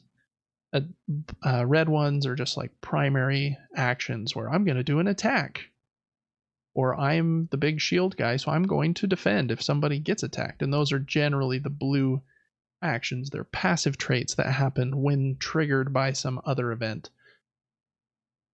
And so because the randomness is kind of removed, it's all about the strategy of, okay, if I organize this unit this way, I think that'll be better to go fight against these spear enemies over here. Then I want this troop to go over here. And you can really like mix and match your units however you see fit. And then having different party members in a unit together will build their relationship. So it kind of takes like, I'm not very well versed in like turn-based RPGs, but what I imagine is like, Final Fantasy's kind of systems where you're managing a party. But then the difference here is instead of turn-based combat, I've done all of the setup and I'm kind of directing this big battle from above. But you can actually even skip the entire battle if you don't want to watch it. You can it'll show you like this is going to be the result of the battle. This is the outcome, yeah. Yeah. And so you can just hit options and skip some of them if you want to. And I like that kind of clarity where I know exactly what's going to happen. Because just going back to that Star Wars Survivor thing, it was so frustrating. I was trying to get the platinum trophy in that game, and some of the fights at the end get pretty tough. And I would have some times where I would put the troops in a position and then win the fight. And then, I'd lose like the third round and have to start over.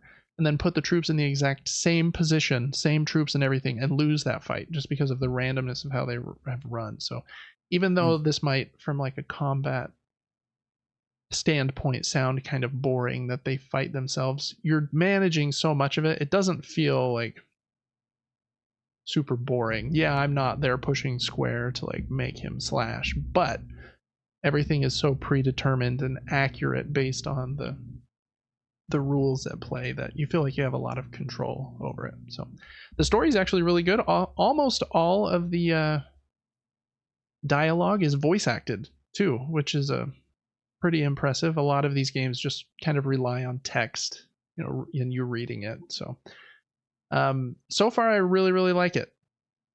It was very popular. I think it came out in February of this year, and it's $60. I think it's on sale right now for like 40, maybe even 35 if you get it physically. Really weird. This game's not on PC for some reason. It's only on Switch and PlayStation. It might be on Xbox as well, but for some reason it's not on PC because I was going to get it on my Rogue Ally to play it. This seems like a perfect touchscreen kind of a handheld game, but it's not there. So I have it on my PlayStation. I actually haven't purchased it yet. This game has a really cool demo where they know the game is pretty long, right?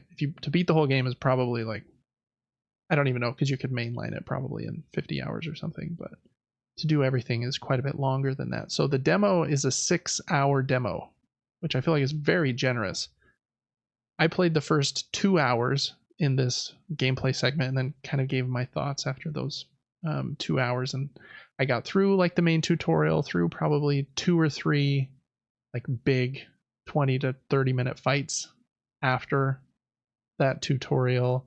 I probably have 7 or 8 party members at this point, so you get a pretty good feel for the entire game in the demo. So if you've been curious about this game, just download that demo. You can play so much of the game And then your save transfers over to the full game if you decide you want it. So nothing's really lost there. So anyways, that's what the other game that I've been playing. Again, you can check that out on patreon.com/supergamebrothers. That is Unicorn Overlord. I'd love to hear if anyone in the audience has played that. I know it was very popular on Switch, and it's been a really big hit. At least critically, it was very popular this early this year. So anyways, those are the two games that I've been playing. Video games that I've been playing this week. In board games, Devin, I've got a couple. First up, I got a new game this week. I was very pumped about it, and it showed up. I've got an unboxing up on my gaming top-down YouTube channel if you want to see all the pieces. I got the premium deluxe edition, so the pieces are very pretty. It's a very fun game. It's a pretty complex Euro game. The weight here on Board Game Geek says 3.7 out of 5, which is pretty heavy. And it is... Playing the game is fairly simple, to be honest. Being good at the game, I think, is where the complexity comes in. And I like it when a game has that balance where taking my turn is going to be pretty easy. But there's a lot of things to kind of think about. And that's where the complexity comes in. So I like that. This game's called Arborea, which I should have said earlier. Designed by Danny Garcia, published by Alley Cat Games. And in this game, you're trying to rebuild a forest that's been destroyed. Very colorful artwork. There's so much color on the board that it's even like, it looks very colorful on that picture we're looking at right now. It's a little less colorful in person. But there's a lot on the board. How it works is you have your own little board and villagers that you are sending out on pilgrimages. I feel like I said that word wrong. Pilgrimages. That sounds so weird. I've never used that word before. Yeah. To get resources and meet with these sage characters to rebuild the forest so that you can invite creatures to your forest. You're building the forest in front of you on these cards. I think one of the first images Devin might have shown the cards. But you're building these forests. Yeah, those cards there. You're playing new cards out kind of to build different regions of your forest. That might be trees or mushrooms or kind of grasslands. And the different creatures that you can invite to your forest will score points based on, wanting to be adjacent to specific types or be in a straight line from other types of creatures. So that's kind of the end goal, because you get a lot of your points from that at the end of the game based on your forest. But how it works, on your turn, you take one of your villagers that you have on the bottom of your board and you place them on one of these 4 pilgrimage tracks right here in the middle. You can see kind of those 4 I think there's 8 squares on those tracks, and you place them on one of the tracks, and then through some other actions that track can move forward. We, instead of calling them pilgrimages, we just kept calling it like the train or the bus, because they just kind of slide forward. And the cool thing here is every time that track moves forward, and Devin, if you scroll a couple more pictures, I'll tell you when I see one that is of that track. Every time that track moves forward, that's it right there. Even on someone else's turn, you get to decide, okay, it's moved. Do I want to stay on or jump off? And so you're invested on everyone else's turns, which I think is really cool, because sometimes I'm like bored until it's my turn again. But since those paths are moving on everyone's turns, you're always like paying attention. Okay, where do I think Devin is going to go next turn? Because then that pilgrimage path is going to move forward.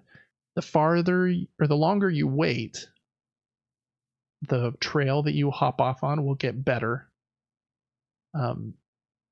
But you might want to hop off early or whatever. So you're kind of trying to piggyback on the other players a little bit too by saying, okay, I think Devin wants to do this in his next few turns. So if I hop on that track, then if he goes there a couple of times, that'll bump up a whole bunch, and then I'll be able to hop off that track and get some really cool resources. That part of the game is really cool, and that's the main way you're doing stuff in this game, is you put a worker on one of those 4 tracks. The tracks move a whole bunch. Anytime they move, even on other players' turns, you get to decide, am I going to stay on the the train, stay on the pilgrimage track, or am I going to hop off? Very cool. The other cool thing about this game, and I'll tell you, Devin, when I see a picture of this, right there, stop actually. On the bottom left of the board is the resource track. In most games, you have resources, right? You're spending metal or brick or whatever to buy stuff to get points or whatever you're trying to do. In this game, you don't have any of those individually. All of the resources are shared between the players. So when you get resources on your turn, and there's 6 different resources, basically 5, and then water is wild. The tracker for that resource is a square piece that's cut in half, and you move the top half of that tracker up to whatever number of resource you've collected. So if I got 4 of water, for example, here in this picture, Devin, I would slide the top of that water piece up to where it says 4, 1, 2, 3, 4. And then on my turn, since I gathered those, they're available to spend. I can spend them on cards or on other things. If I spend them, then I'll move that top half of the piece back down. But if I don't spend them, because maybe I don't want them right now, or some other scenario, or maybe I can't, then the bottom half of that resource tracker slides all the way up to meet the top, and any of the points that you pass in the blue flowers, you bank them and get them. So it's kind of a cool push and pull there where I can just generate a lot of resources that I know everyone else is going to use. But by me not using them on my turn, I'm just banking a ton of points, especially with the water, which is the wild most valuable resource there. Very cool system. Sometimes you can get really lucky, like, hey, someone gathered the resources, the exact ones that I need on the turn before me, so that's perfect because I can use them. But even if they didn't, then I could generate them on my on a turn and then probably score some extra points for it too. So I really like that system because of those two things, the shared resources and those tracks that we looked at where you're putting your, where you're putting your villager and then staying on that kind of train route as long as you want to, and then deciding to hop off anytime it's moved. You're just kind of invested the whole game. There's not like a time where you're not, where there's like downtime. So it's a fairly complex. The pieces are super awesome. They're all these weird creatures. That one's called the elk worm, I think. It's like a big furry worm with elk antlers. And there's a mush frog, and I don't remember all the other names. And there's, yeah, really, really great game. I really liked it. We played it 4 players, and it took about 2.5 hours. I did have to teach the game, and we were all tired because we started kind of late, and so it was kind of maybe a bad game to choose for that scenario, but I really, really enjoyed it. So that's Arborea. If you want to see all the pieces, I have an unboxing up on my YouTube channel, and I'll hopefully review it someday soon too. Just need to play it a couple more times. And then I played Harvest again. This is a very, very great farming game. It's pretty popular right now. It's in the Board Game Geek hotness list from, I guess, Keymaster Games. They did Parks and Caper Europe. This game is much simpler than Arborea. Basically, you're building up your own farm, Stardew Valley kind of style. You're purging different like wild forest tiles to make more space for you to plant more crops. Then you can grow the crops and harvest them for points, or you can focus on building buildings on your farm instead of focusing on the crops. I think it's really, really great. I've only played it a few times at this point, but it's very simple. You can play it fast, but it has enough decisions that it's like a simple game that has teeth, that isn't just boring, doesn't play itself. It's really, really excellent. I think this one is just superb for that kind of weight of game where it's like an introductory family game with just a little bit more added onto it. So if you've been thinking about Harvest, I definitely recommend that one. I'm pretty sure I talked about it last week because I had played it right before that, the podcast episode last week as well. So 2 excellent board games for me this last week.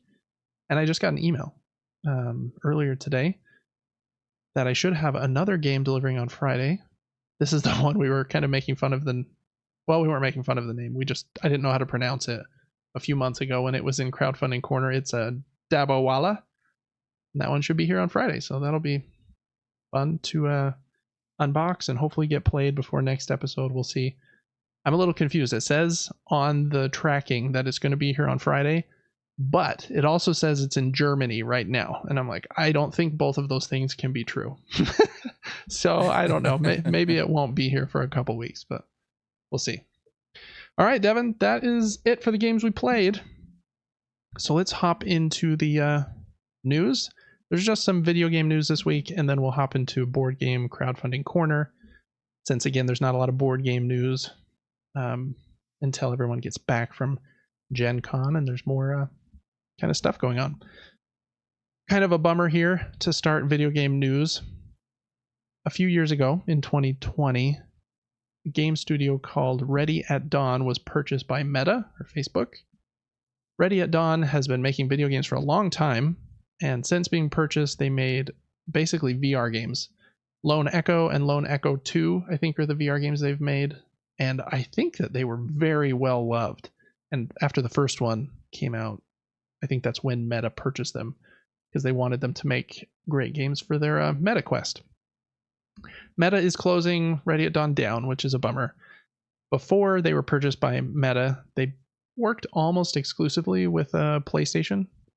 In fact, looking at this list, I think it was exclusively with PlayStation. They made Daxter, God of War Chains of Olympus, God of War Ghost of Sparta, all for the PlayStation Portable. And then they made The Order 1886 in 2016 for the PlayStation 4, which I know was very pretty, had some cool tech in it, but I think a lot of people complained that it was shorter than they wanted it to be. And I think a lot of people hoped that they would make The Order 1887 and kind of flesh it out more, just like we were talking about Star Wars Fallen Order and how much better it got to Survivor, in my opinion. So kind of a bummer there that studio's been shut down after being in the gaming industry for such a long time. So hearts go out to them, everyone affected. I hope you find a new job that you love quickly. It is a bummer with all the layoffs and closures that are going on right now as the economy is kind of in a weird place. The other big bit of news that happened last week, I think right after we recorded, maybe the next morning, Xbox has delayed Avowed, which is one of their big games that was supposed to come out this fall. They have a ton of games coming out this fall, though, so it's probably good. This is what they said. They said, quote, "So many games coming. As such, we're moving Avowed to February 18th, 2025 to give players' backlogs some breathing room." And they kind of showed it with this image here of all of the games that they have coming out this fall. Some of them are not just to Xbox, they're like to PC as well. But let's just go through them really quick. I think kind of the important ones here are Call of Duty on October 25th. You know, they own Activision now, so that's a Xbox game. Microsoft Flight Simulator is on November 19th. The Indiana Jones and the Great Circle game is supposed to be sometime this fall as well. So is the big Starfield expansion, Shattered Space. So that's already quite a bit of busyness in the next few months. And then a game called Towerborn and Avowed was also supposed to be in that window too. So it was probably too many big hitters to have in that window. So probably good. Avowed is being made by Obsidian. They're a really good team, makes RPGs. They made Fallout New Vegas and Outer Worlds, I think, was the last game, RPG at least, that they made. So people are very excited about Avowed. But you'll have to wait a little longer now. But it's probably good. There's too many games anyways. So next up, we're going to really quickly go through a showcase that THQ Nordic had. They showed, 7 or 8 different games. This first one I think looks so funky. It's called The Eternal Life of Goldman. It's coming to PC, Switch, Xbox, and PlayStation. And the quote they have here is, "The Eternal Life of Goldman is a vibrant yet dark platformer adventure that weaves together legends, fairy tales, and myths. Explore a vast, hand-drawn archipelago inspired by ancient fables and depicted in classic frame-by-frame animation and defeat a mysterious deity. Artwork looks amazing. Very It much looks looks so like good. Cuphead. Yeah, I think the artwork is definitely inspired by Cuphead, at least just in how like like they mentioned here, the frame-by-frame animation. Because it definitely has a different art style. Like they said, darker, kind of more fantastical as opposed to like the cartoony style of Cuphead. But I think it looks really cool. No release date or anything, but wanted to give it a shout out. Devin, I'll probably have you read every other one of these if that's all right. The next up, they showed just another look at Disney Epic Mickey Rebrushed, which is the remake of Epic Mickey, which came out, I think, on the Wii a long time ago, but is coming out on September 24th, and I think it's coming to basically everything: Switch, PC, Xbox, PlayStation.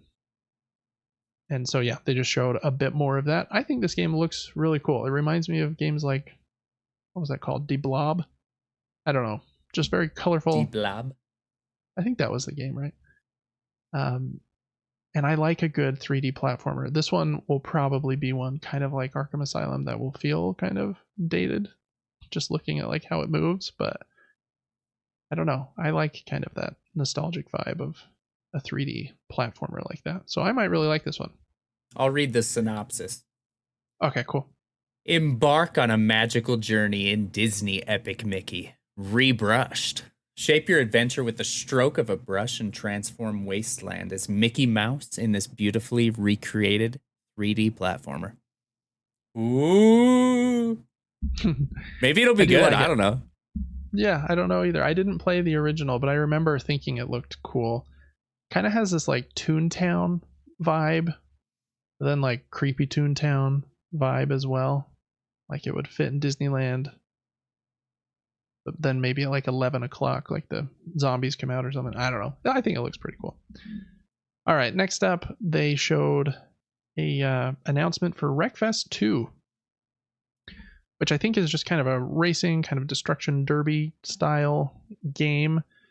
The synopsis here says Wreckfest 2 is coming to PC, PlayStation 5, and Xbox Series X and S, featuring a completely overhauled physics engine for even more realistic destruction, fully customizable cars that you can share with other players, and revamped game modes, including a brand new split screen mode. I do think that Wreckfest Chrome hates us today. I do think Wreckfest was pretty popular. I think it was free on PlayStation Plus a few months ago, maybe like a year ago. So if you enjoy a crazy zany racing game, I think that's kind of what that is. But it kind of like realistic graphics with destruction and stuff. So anyways, that is Wreckfest 2. All right, next up is Titan Quest 2. And I don't know a ton about this one other than it looks a lot like a Diablo clone to me. It's coming to PC, Xbox, and PlayStation. And Devin, I'll let you take this one away. Yeah, I know nothing about this, so I'm going to read from our document. Yeah, Here we go. That's perfect. Create your hero and modify your abilities to come up with unique builds.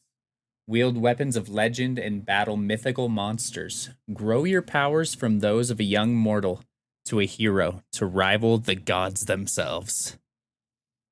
Kind of generic video game blurb.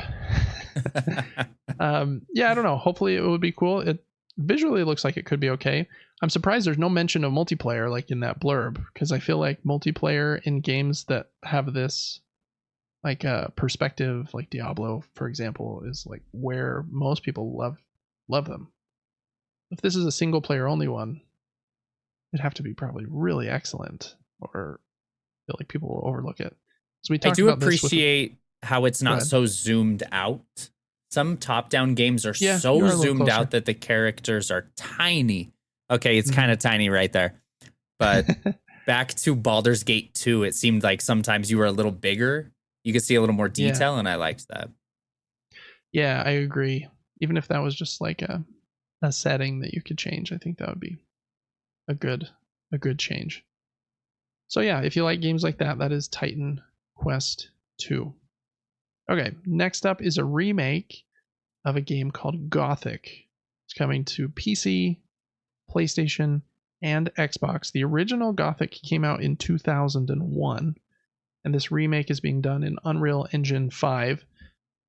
So I hope that those two things can mix well, like Unreal Engine 5 trying to fit kind of with gameplay mechanisms from a game that came out 23 years ago, but hopefully they can kind of clean that up. The blurb here is, quote, dive into a living world and experience one of the most immersive atmospheres you'll ever see in a video game. Learn how your choices affect the story and even the entire fate of the colony.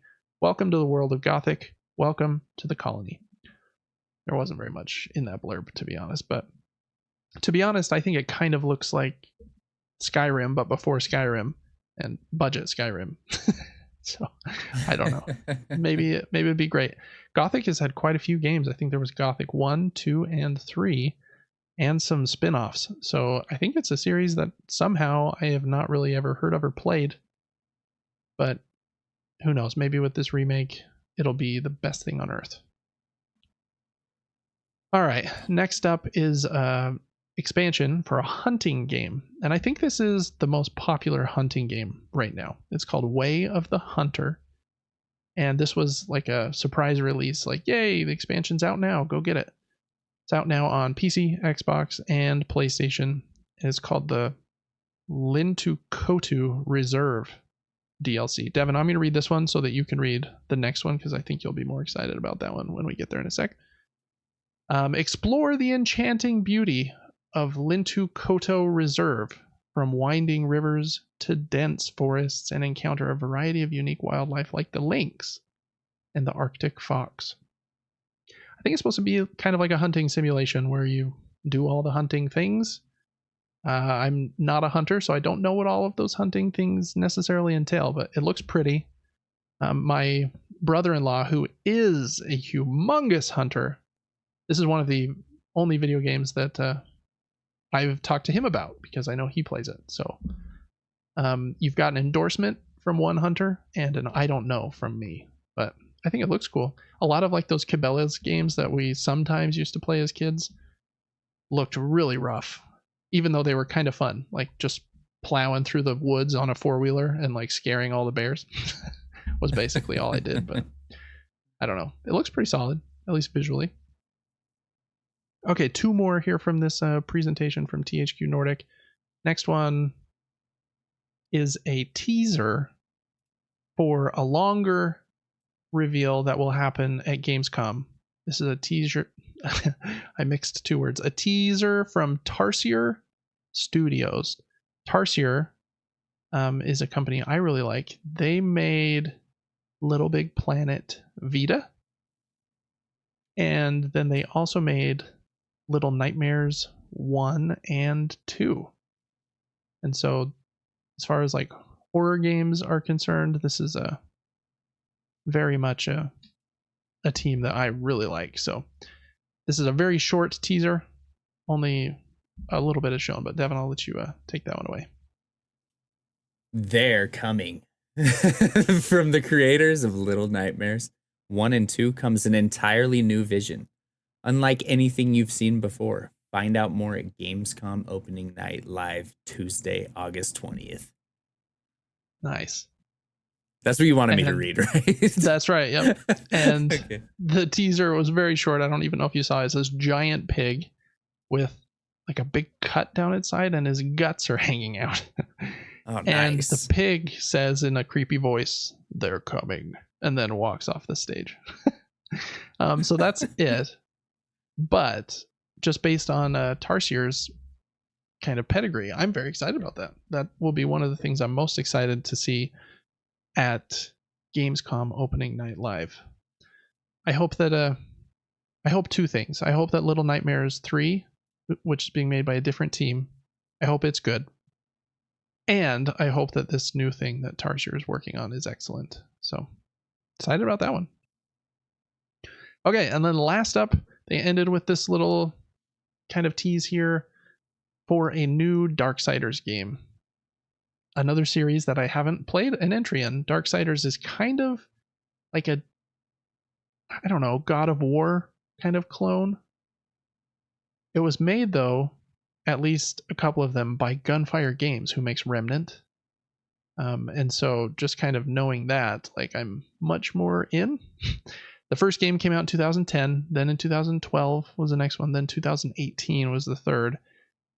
And the blurb here only says, be prepared to ride again.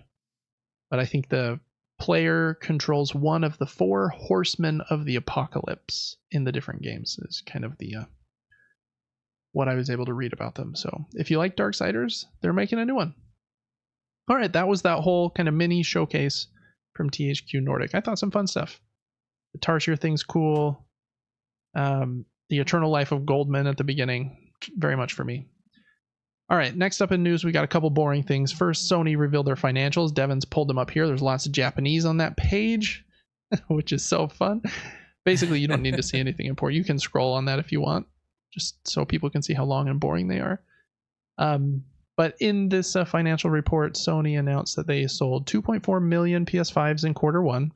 So PlayStation 5 is now at 61.7 million units sold. That 2.4 million is 900,000 fewer than they sold last year in the same quarter.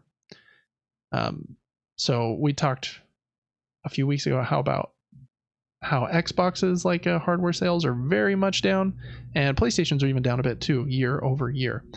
I read one article, actually 2, where people were saying that, yeah, everyone's hardware's down because they need to heavily discount these systems now. They shouldn't be $500 anymore 4.5 years after release. So I do think that Sony's going to cut the price of the base PS5 when they announce the Pro, which will probably be in the next month or 2. So that's probably coming, but that's probably why there was the decline there. They did say that PlayStation Plus is continuing to do very well, and because of kind of that growth and software growth, that they revised their forecasts and upped their sales and operating income forecast by 3%. So mostly good, just a hardware thing, probably because of price and stuff.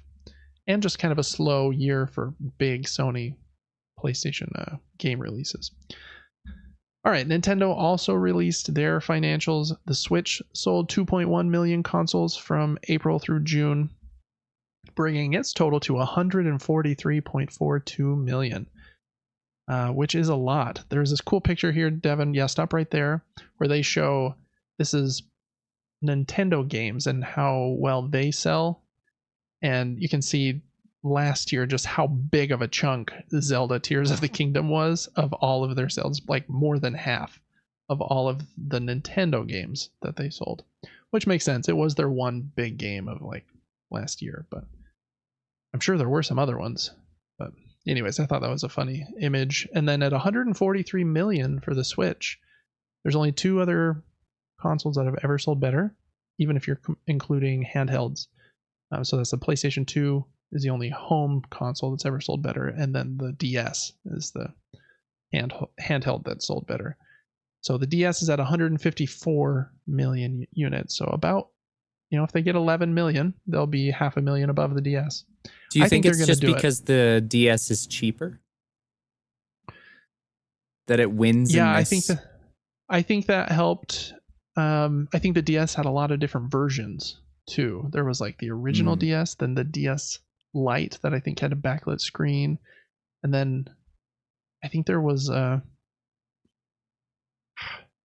what was it called? A DS Slim. I don't think that was the correct term for it, but a slimmer, smaller version. So I think people bought multiple, again, because they were pretty cheap, like 150, $200 or whatever they were. So we bought one for all of our kids, and there's a new version. We bought one for all of our kids again. Switch is kind of enjoying that too, where there's the Switch and then what do they call the other one? The Switch Lite that doesn't have the removable controllers and can't be docked. And then there's the OLED version. So I think they're kind of seeing a little bit with the Switch as well. But yeah, this thing's a powerhouse. It's crazy. Sold so many units, but just wanted to give that a shout out to some boring financials and those were kind of just some of the highlights there. All right, a couple things on Fortnite, which is my favorite thing to talk about. Not really. But Fortnite is having a crossover with Fall Guys, which is kind of fun on the 15th. This looks amazing. Look at this. Yeah, that picture is funny. You can be the big bean guy. And in like all of their marketing, they're just really going heavy on the bean thing. It's like, I don't know, it's kind of silly, but lots of cosmetics, temporary mini game has been added too, which I thought was fun. I'm going to quote this article from Push Square. Quote, detailed by IGN, when firing up a round of standard Fortnite Battle Royale, players can head on over to classy courts, search for bean idols, and be beamed into the sky for a challenging obstacle course. Completing these trials in record time will award punters with gear to take back to the base game, with better times resulting in better loot. You'll have 3 attempts each run with a 120-second time limit each, so there's no time to waste. So it's just kind of incorporating those Fall Guys mini games, and then you get some loot if you did good, and then you hop back down and shoot some people. Kind of a funny mashup. I think that mini game is only going to be in the game for like a week, till like the 18th. Maybe that's 10 days or something, but so not, a pretty short little collaboration. They have so many like crossovers and stuff. It's probably hard to give each one more than a week or two, though.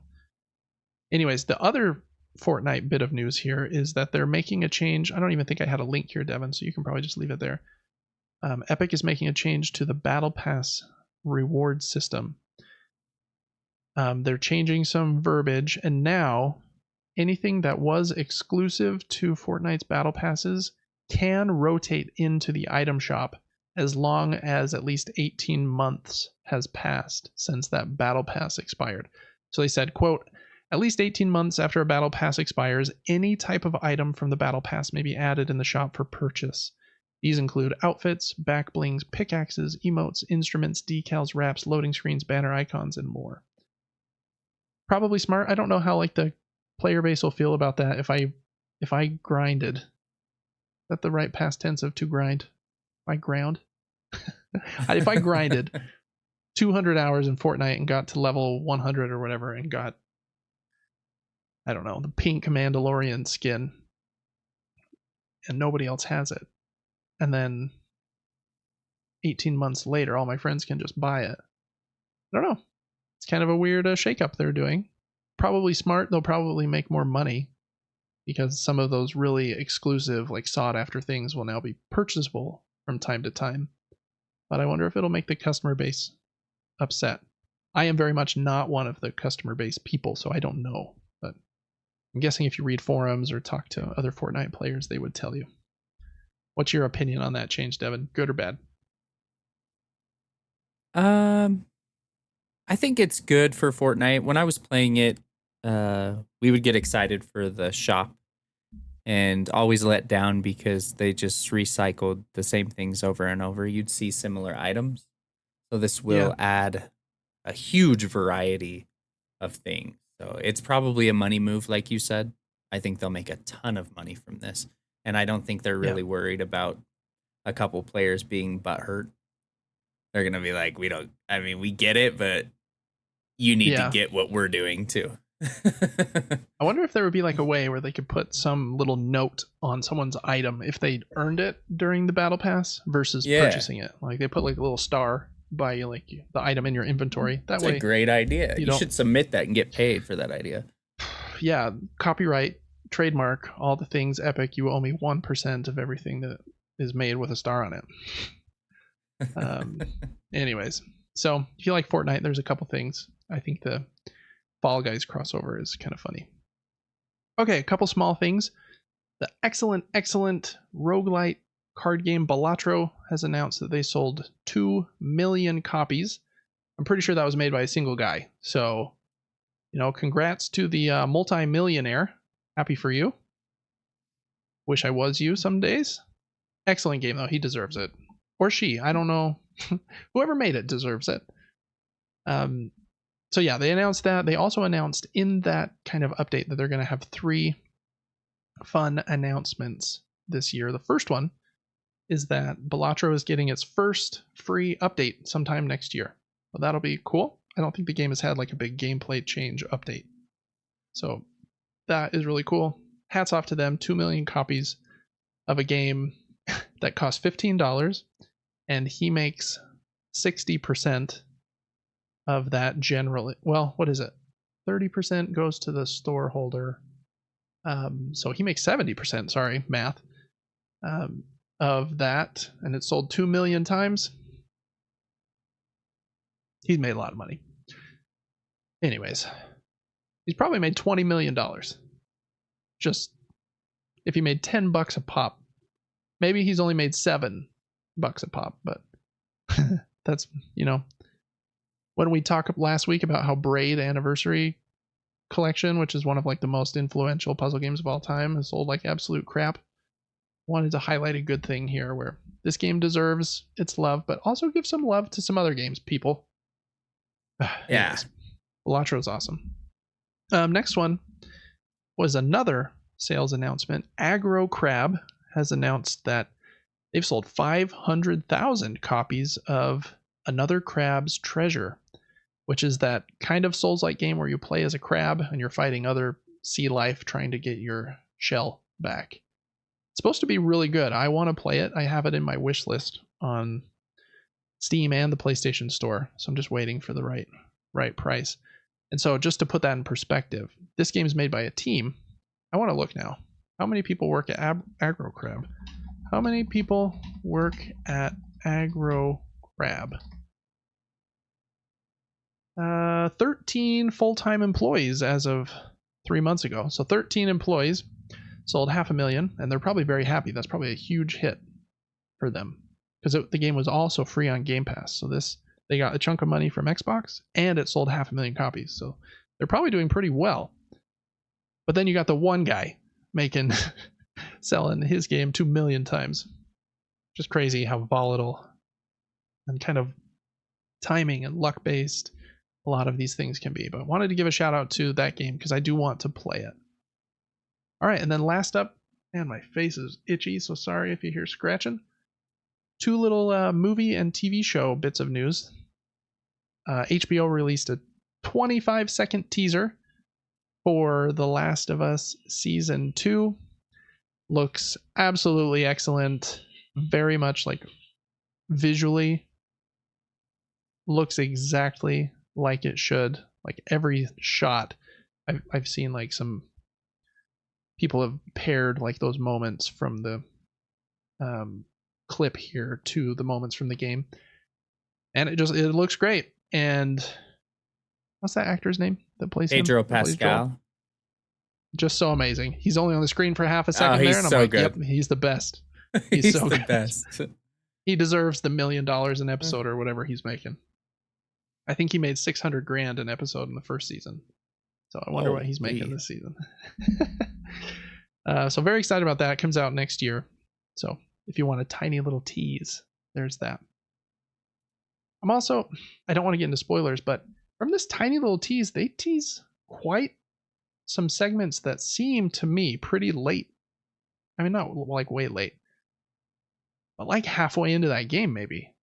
I thought that this second game was going to take quite a few seasons for them to unravel. So now I'm like rethinking, when is this going to happen? When's that going to happen? When is this thing going to happen?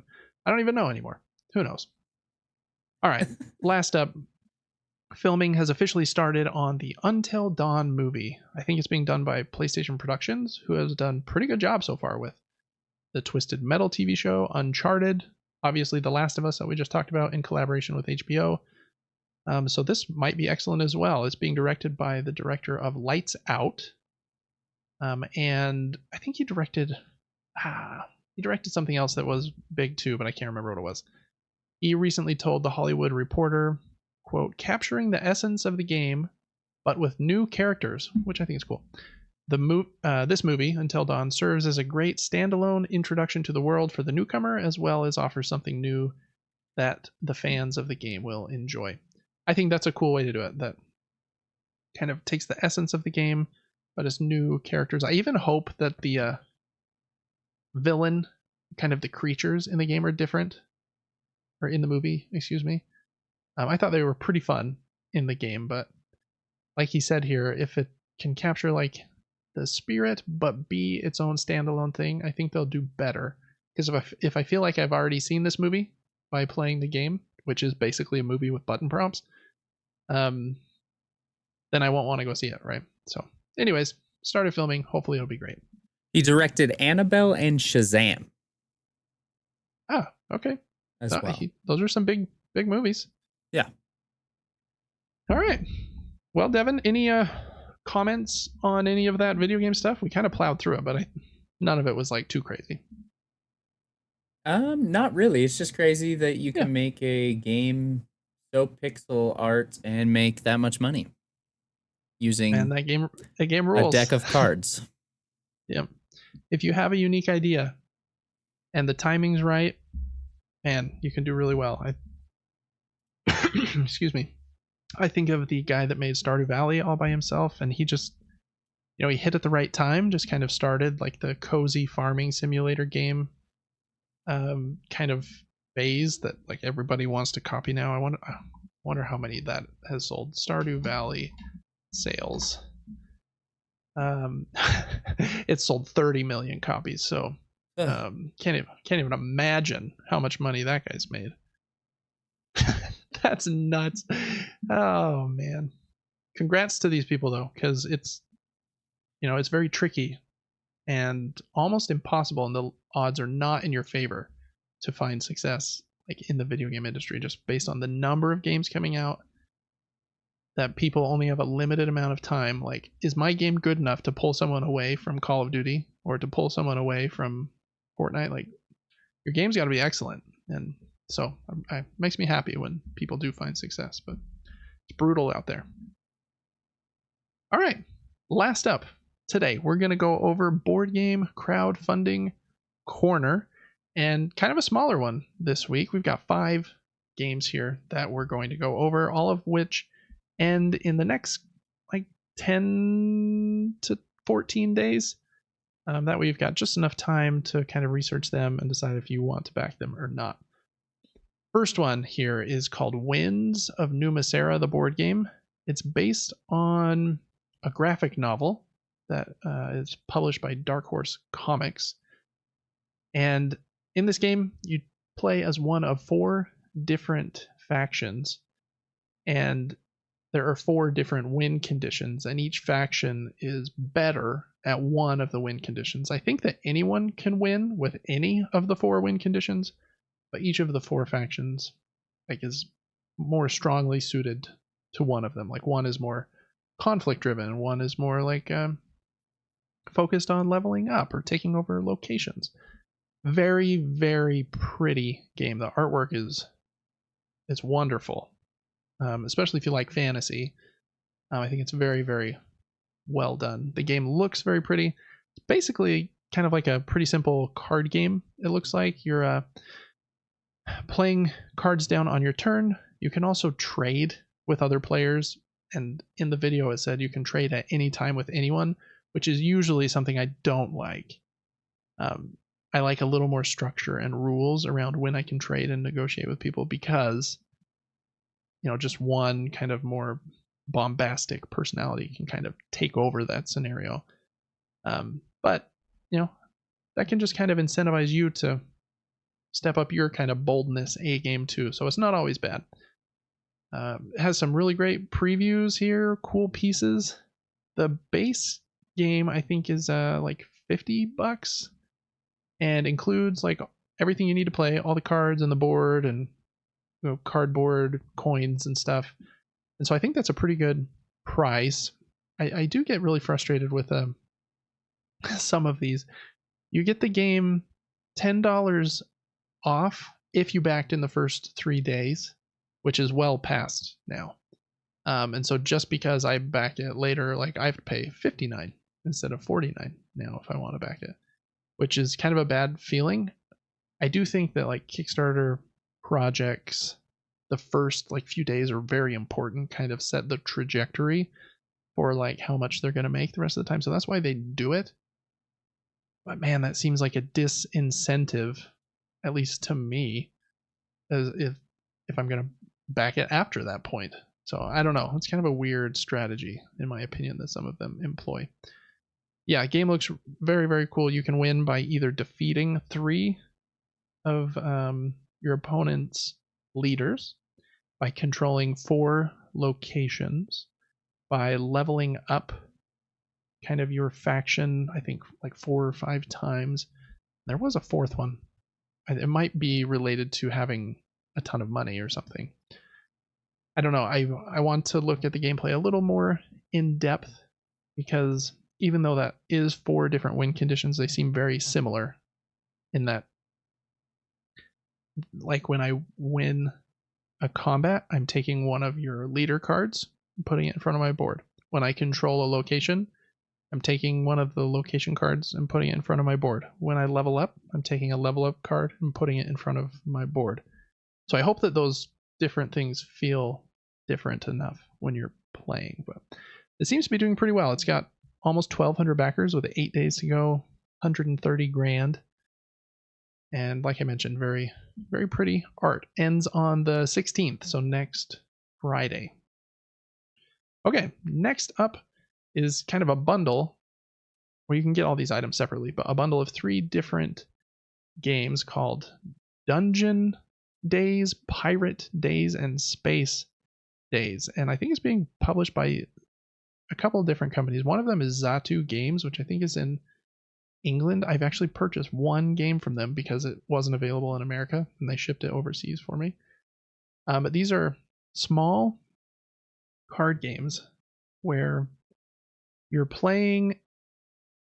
You have like 7 cards in front of you that represent the days of the week, I think Sunday through Saturday. And then you're trying to fill those 7 days with the best cards.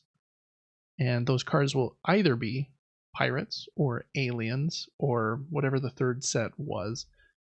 And whoever gets the most points by doing that wins. The cool thing here is the individual decks are pretty cheap. I think they're like $7 or $8 for one of those boxes. And you can actually combine them. You can buy multiple decks to play with more than 2 players, or you can combine them and you play with the alien deck and I play with the space deck. Seems like a very kind of simple, kind of fledgling little initiative here, but I thought it looked intriguing, at least in its idea. And 5 to 15 minute playtime, I don't know, it could be pretty solid. It might be too simplistic, but I thought it was worth showcasing at least for a moment. So that is Dungeon, Pirate, and Space Days, which they say are 3 easy coffee table games. Okay, next up is a game called Food for Thought, being published by Grail Games. And this game was designed by a dietitian. So it's kind of unique in that it tries to kind of focus on healthy habits. And so I think some of the things you do in the game are you collect recipes, you put resources, you put food in your fridge, and then like every day that food will start to get more and more stale based on what type it is, if it's a vegetable or meat or a dairy. Then you can like do yoga or exercise, and you're like doing things, and whoever has the like healthiest body at the end of the game wins. Kind of a unique idea, but the even though it has that theme on top of it, the gameplay is supposed to be pretty solid. I know the Dice Tower liked it. They gave it a seal of approval. And I like the way that the board looks, where you're managing the stuff on your plate and on your in your fridge. And it has 2 different versions. You've got like the $35 version, or you can upgrade to the $48 version that comes with, instead of cardboard tokens, it has 436 wooden tokens that represent the different like foods, vegetables, and stuff. So that seems like a pretty good price. You do have, this game is being published by Grail Games, who I think does really good stuff. I'm getting another one of their games called Snowcrest, and it looks awesome. Since they're in Australia, shipping sometimes is a little high for them. I mean, the games are coming from China, so I don't know. It's just what it is. So maybe I'm incorrectly assessing shipping there. Shipping is expensive for all Kickstarters, but so you got to keep that in mind. But I think that one looks really, really cool, and I like the kind of design philosophy. Unique idea with trying to make like a health related game. So that is Food for Thought by Grail Games. Next up is Pizza Chef, the next generation. This one ends on the 23rd. So what's that, about 16 days from now? And in this game, you are trying to be the best pizza chef. And how you'll do that is you'll get, I think, different orders for pizza. And then you have to take ingredients to make those pizzas. And the way you can do that is there's this set of 9 different columns of ingredients they're in a 3x3 grid, kind of like a tic-tac-toe Sudoku shape. And you can take ingredients that are in a single column or a single row or in the diagonal if the color or the ingredient type is matching. And so there's a bit of like timing when you take the right ingredients from that ingredient stack and which ingredients can be taken together based on the color of the background behind them. Game looks, again, a little indie.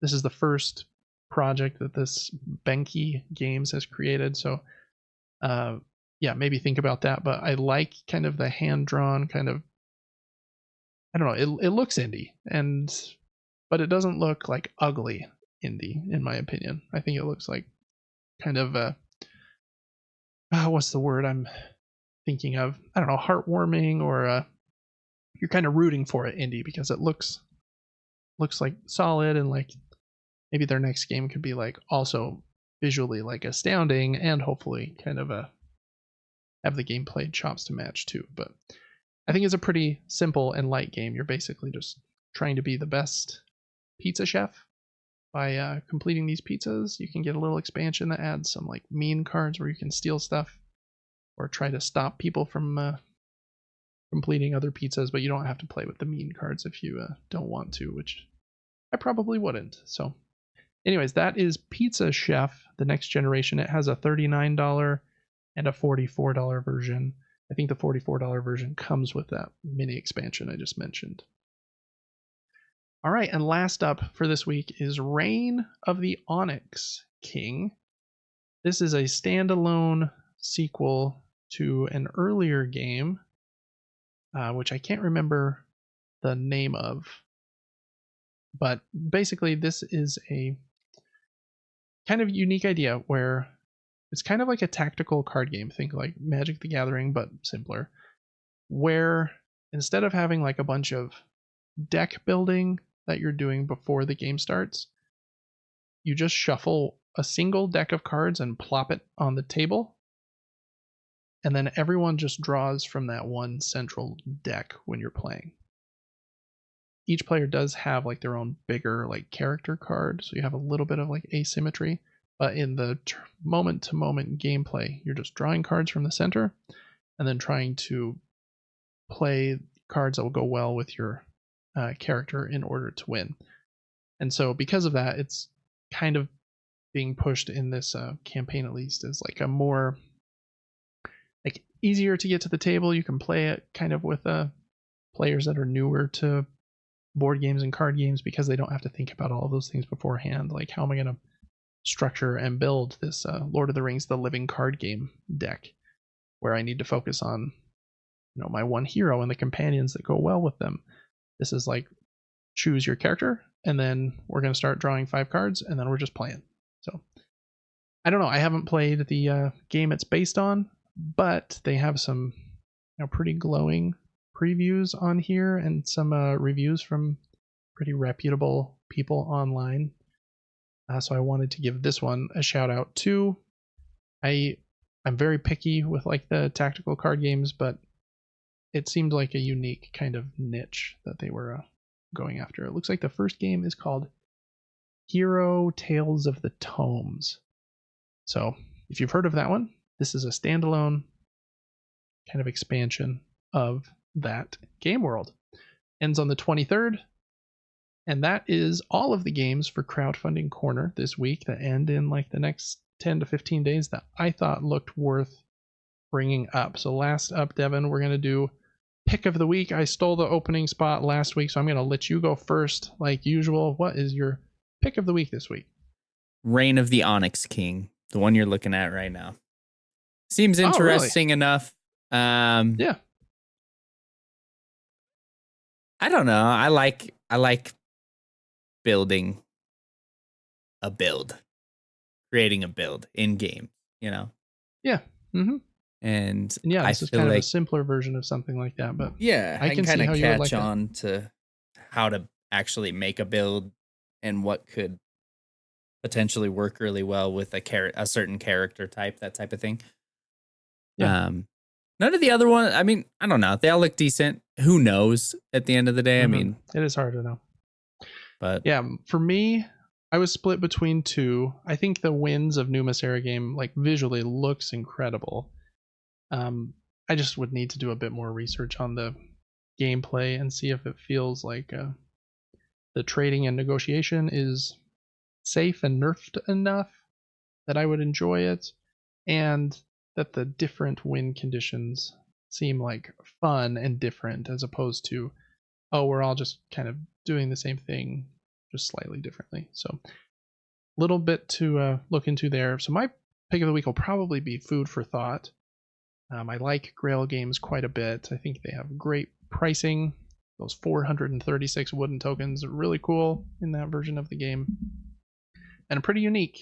Trying to store your food in the fridge and trying to be the most healthy person at the end of the game. I think it's a fun kind of mix of like the theme and then trying to make game mechanisms that match that, where usually I think people start with like, here's the mechanisms and the math I want to be my game, and then what theme can I add on top of it.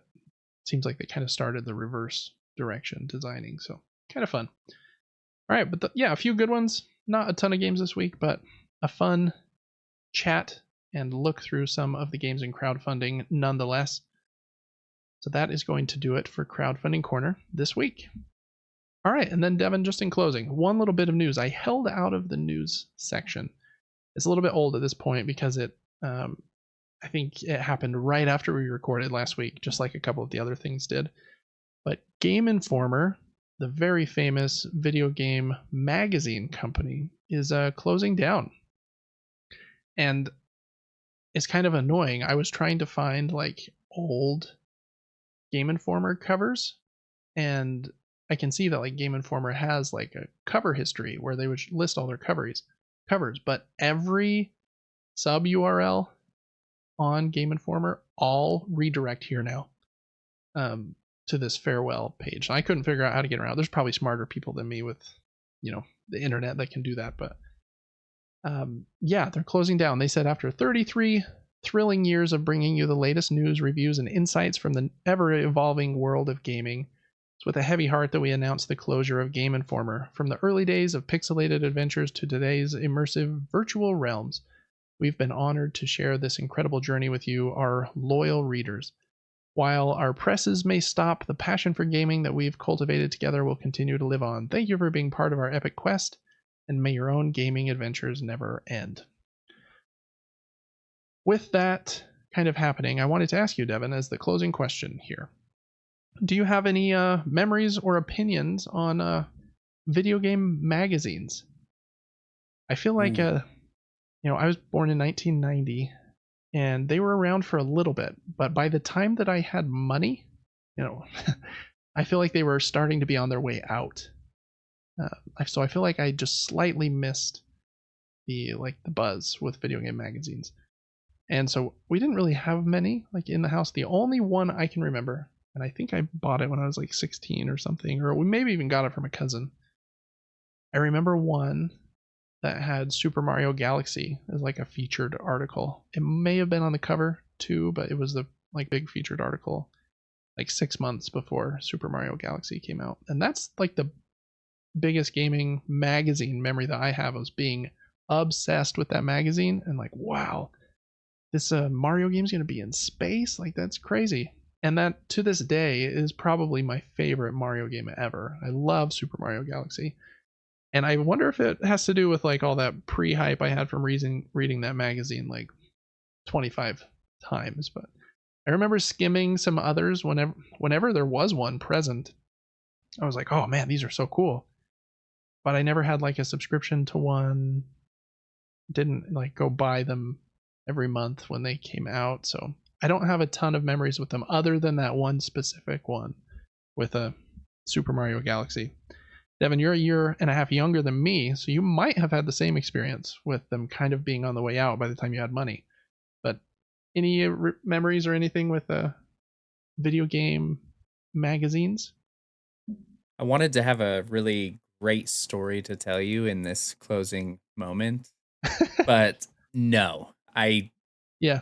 My memory's bad as it is, and I don't know. I feel like maybe at one point I almost subscribed to some yearly magazine subscription that would drop one every month. Yeah. But I don't even know if it was for gaming. Maybe it was for like BMX biking or something. I don't know. But I like magazines. I think they're cool. I think comic books are cool, yet I've never owned any. Like, yeah, it's just a cool thing. I agree. I always thought they were really cool. But then at the same time, I was always like, where did these people get these? Why is this in the dentist's office? Where did they get them? I feel like I didn't see them like when I was at the store or anything. Maybe I just didn't go to GameStop enough, because I think that did GameStop do Game Informer, or do they have their own different one? I think that they did Game Informer. So yeah, I don't know. I don't have a ton of memories with them either, but shout out to them. Been kind of a staple, most important video game magazine, 33 years. I think that games that had their cover on Game Informer, that was a big deal for a long time. Like, you would get a lot of buzz, and you had to pay a lot of money, I think, to have your game be on the cover. You can see Super Mario Wonder is on this cover screen here as one of the more recent games, which is an absolutely excellent game. I need to get back to that and finish it. But yeah, so that is a sad day. Lots of things closing down now. We just talked about Ready at Dawn and Game Informer, Dicebreaker with IGN kind of buying a whole bunch of stuff and then shutting it all down.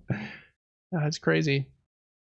Corporate consolidation just continues to push workers out and to close things, all in the pursuit of that almighty dollar bill. So it's kind of, can't hate too much. A lot of what I do is also in the pursuit of the almighty dollar bill. So you got to do what you got to do, I guess, but it is a bummer.